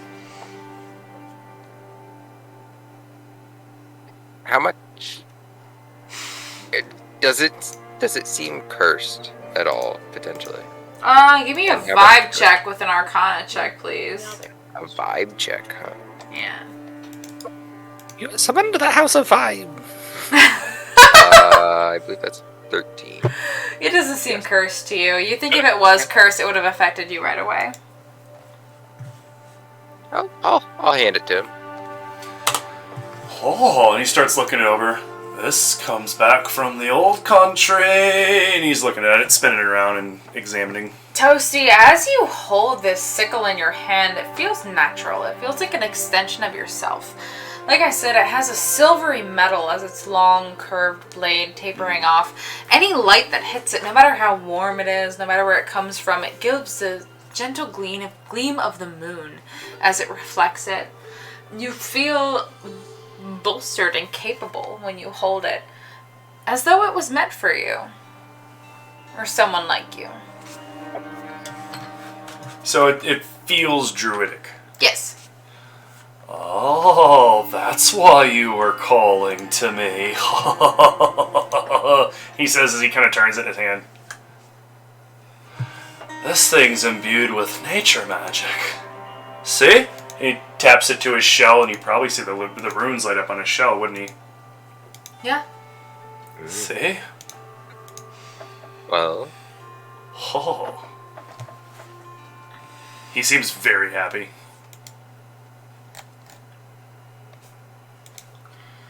alright. May I? May I? May I? Mightn't I? Mightn't I? Respectfully?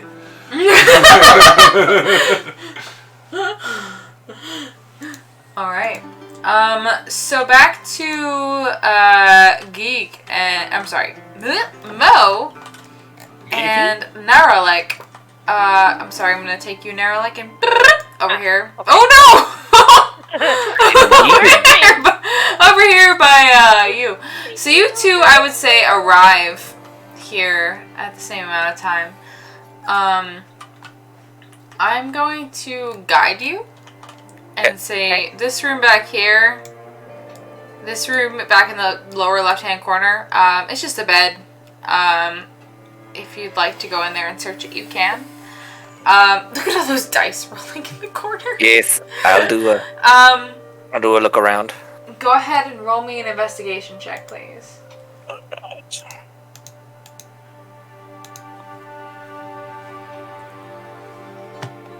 15. 15? Yep. Alright, beautiful. So, down here, in the corner of this room, so you see this big old bed, you see a couple wardrobes. But here, hold on.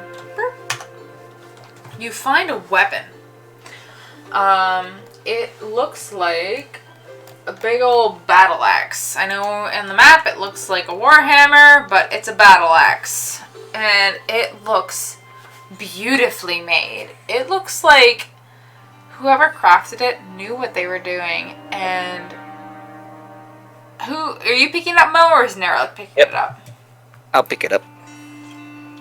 Ooh, I'll take As you that. pick it up, you know, roll me an insight check because you get an interesting feeling as you pick up this weapon.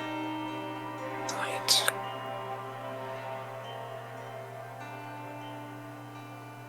$14. All right. So, you know when you're, trying to surprise somebody or scare them and they just turn around and look at you like they knew you were coming all along? The Joker card. That's the kind of feeling this weapon gives you as you pick it up. For some reason, even though it's an inanimate object, you feel like it knew you were coming to grab it all along. Awesome. Well, I will pick it up and I'll put it in my bag, and then I'm gonna go have it looked at later. All right, sounds good. Nerelik, Yeah. roll me a perception check, please. Perception.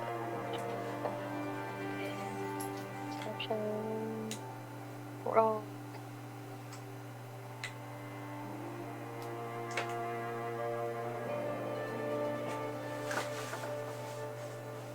That's a 12. All right. So as you walk into the room, you take a step or two. You notice Mo picking up this weapon. Maybe a little giggle.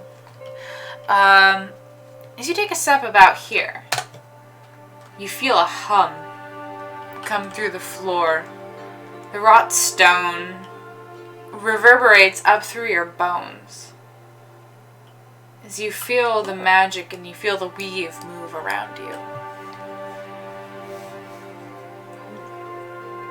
Now this could be interesting. I want to examine this further.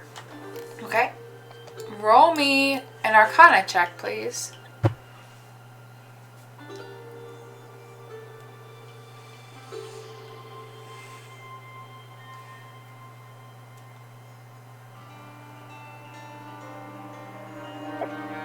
It's a 14. All right. So as you come to the corner, you see there's a large cage in the corner here, and big enough to hold a big person, like a average or larger sized human being. But beneath it, you sense that there's some sort of rune here, some sort of magic that's tied somewhere to something. But there's magic in this space. Ooh. You don't know what, though. This is odd. Curious. In this room, you two also, through your musings and your investigations, you find 237 copper pieces in that chest by the bed. You find 162 silver pieces. Somebody writing this down? Wait, it was 236 copper? Mm-hmm. And how many silver? I forgot as soon as I said it. Do you remember what I said? It was 100 something. Yeah, it was 100 something. I think it's 160 what? 162. Yes, thank you. I knew it was 160 something because I thought I'm not going to make it 169. But it is 162, thank you, Dusk, for being ever vigilant. 162 silver pieces, and you also find 78 gold pieces in this chest. That feel? Nice. Perhaps All right. we could So I split think it. we need to go Okay. talk. Yes, go ahead, Ned. Split it. However, I might want to study this room a bit further. Go for it. I got what I wanted.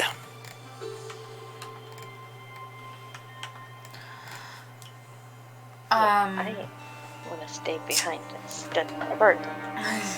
Yes, I respect that. Okay, Mo will come look at what he's looking at and see what he can see.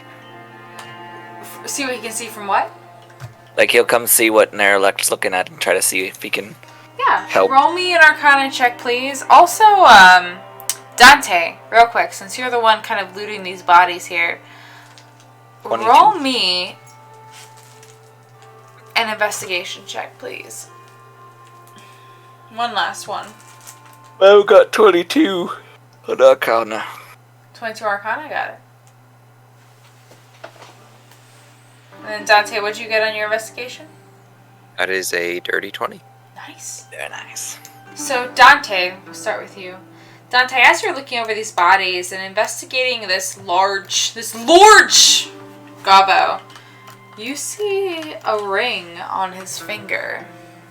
It's silver, very geometrically inlaid with designs, and you see two large, what looks like ram horns curling up off of it.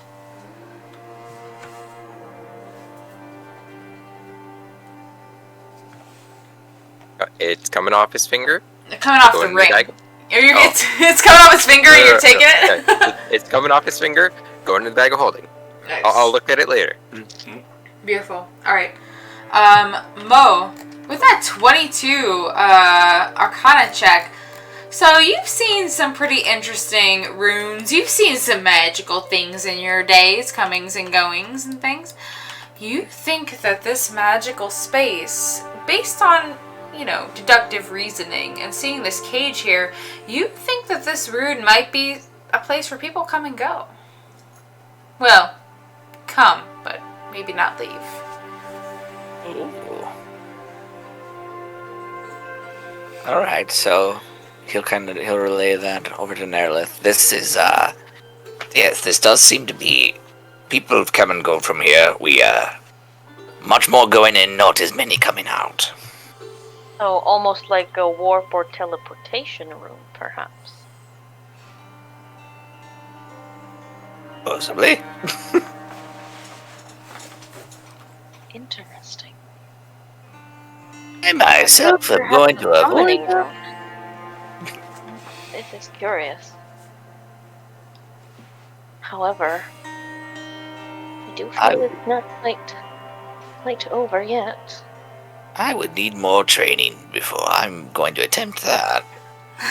Boom! I want to look around and see if I can find anything more.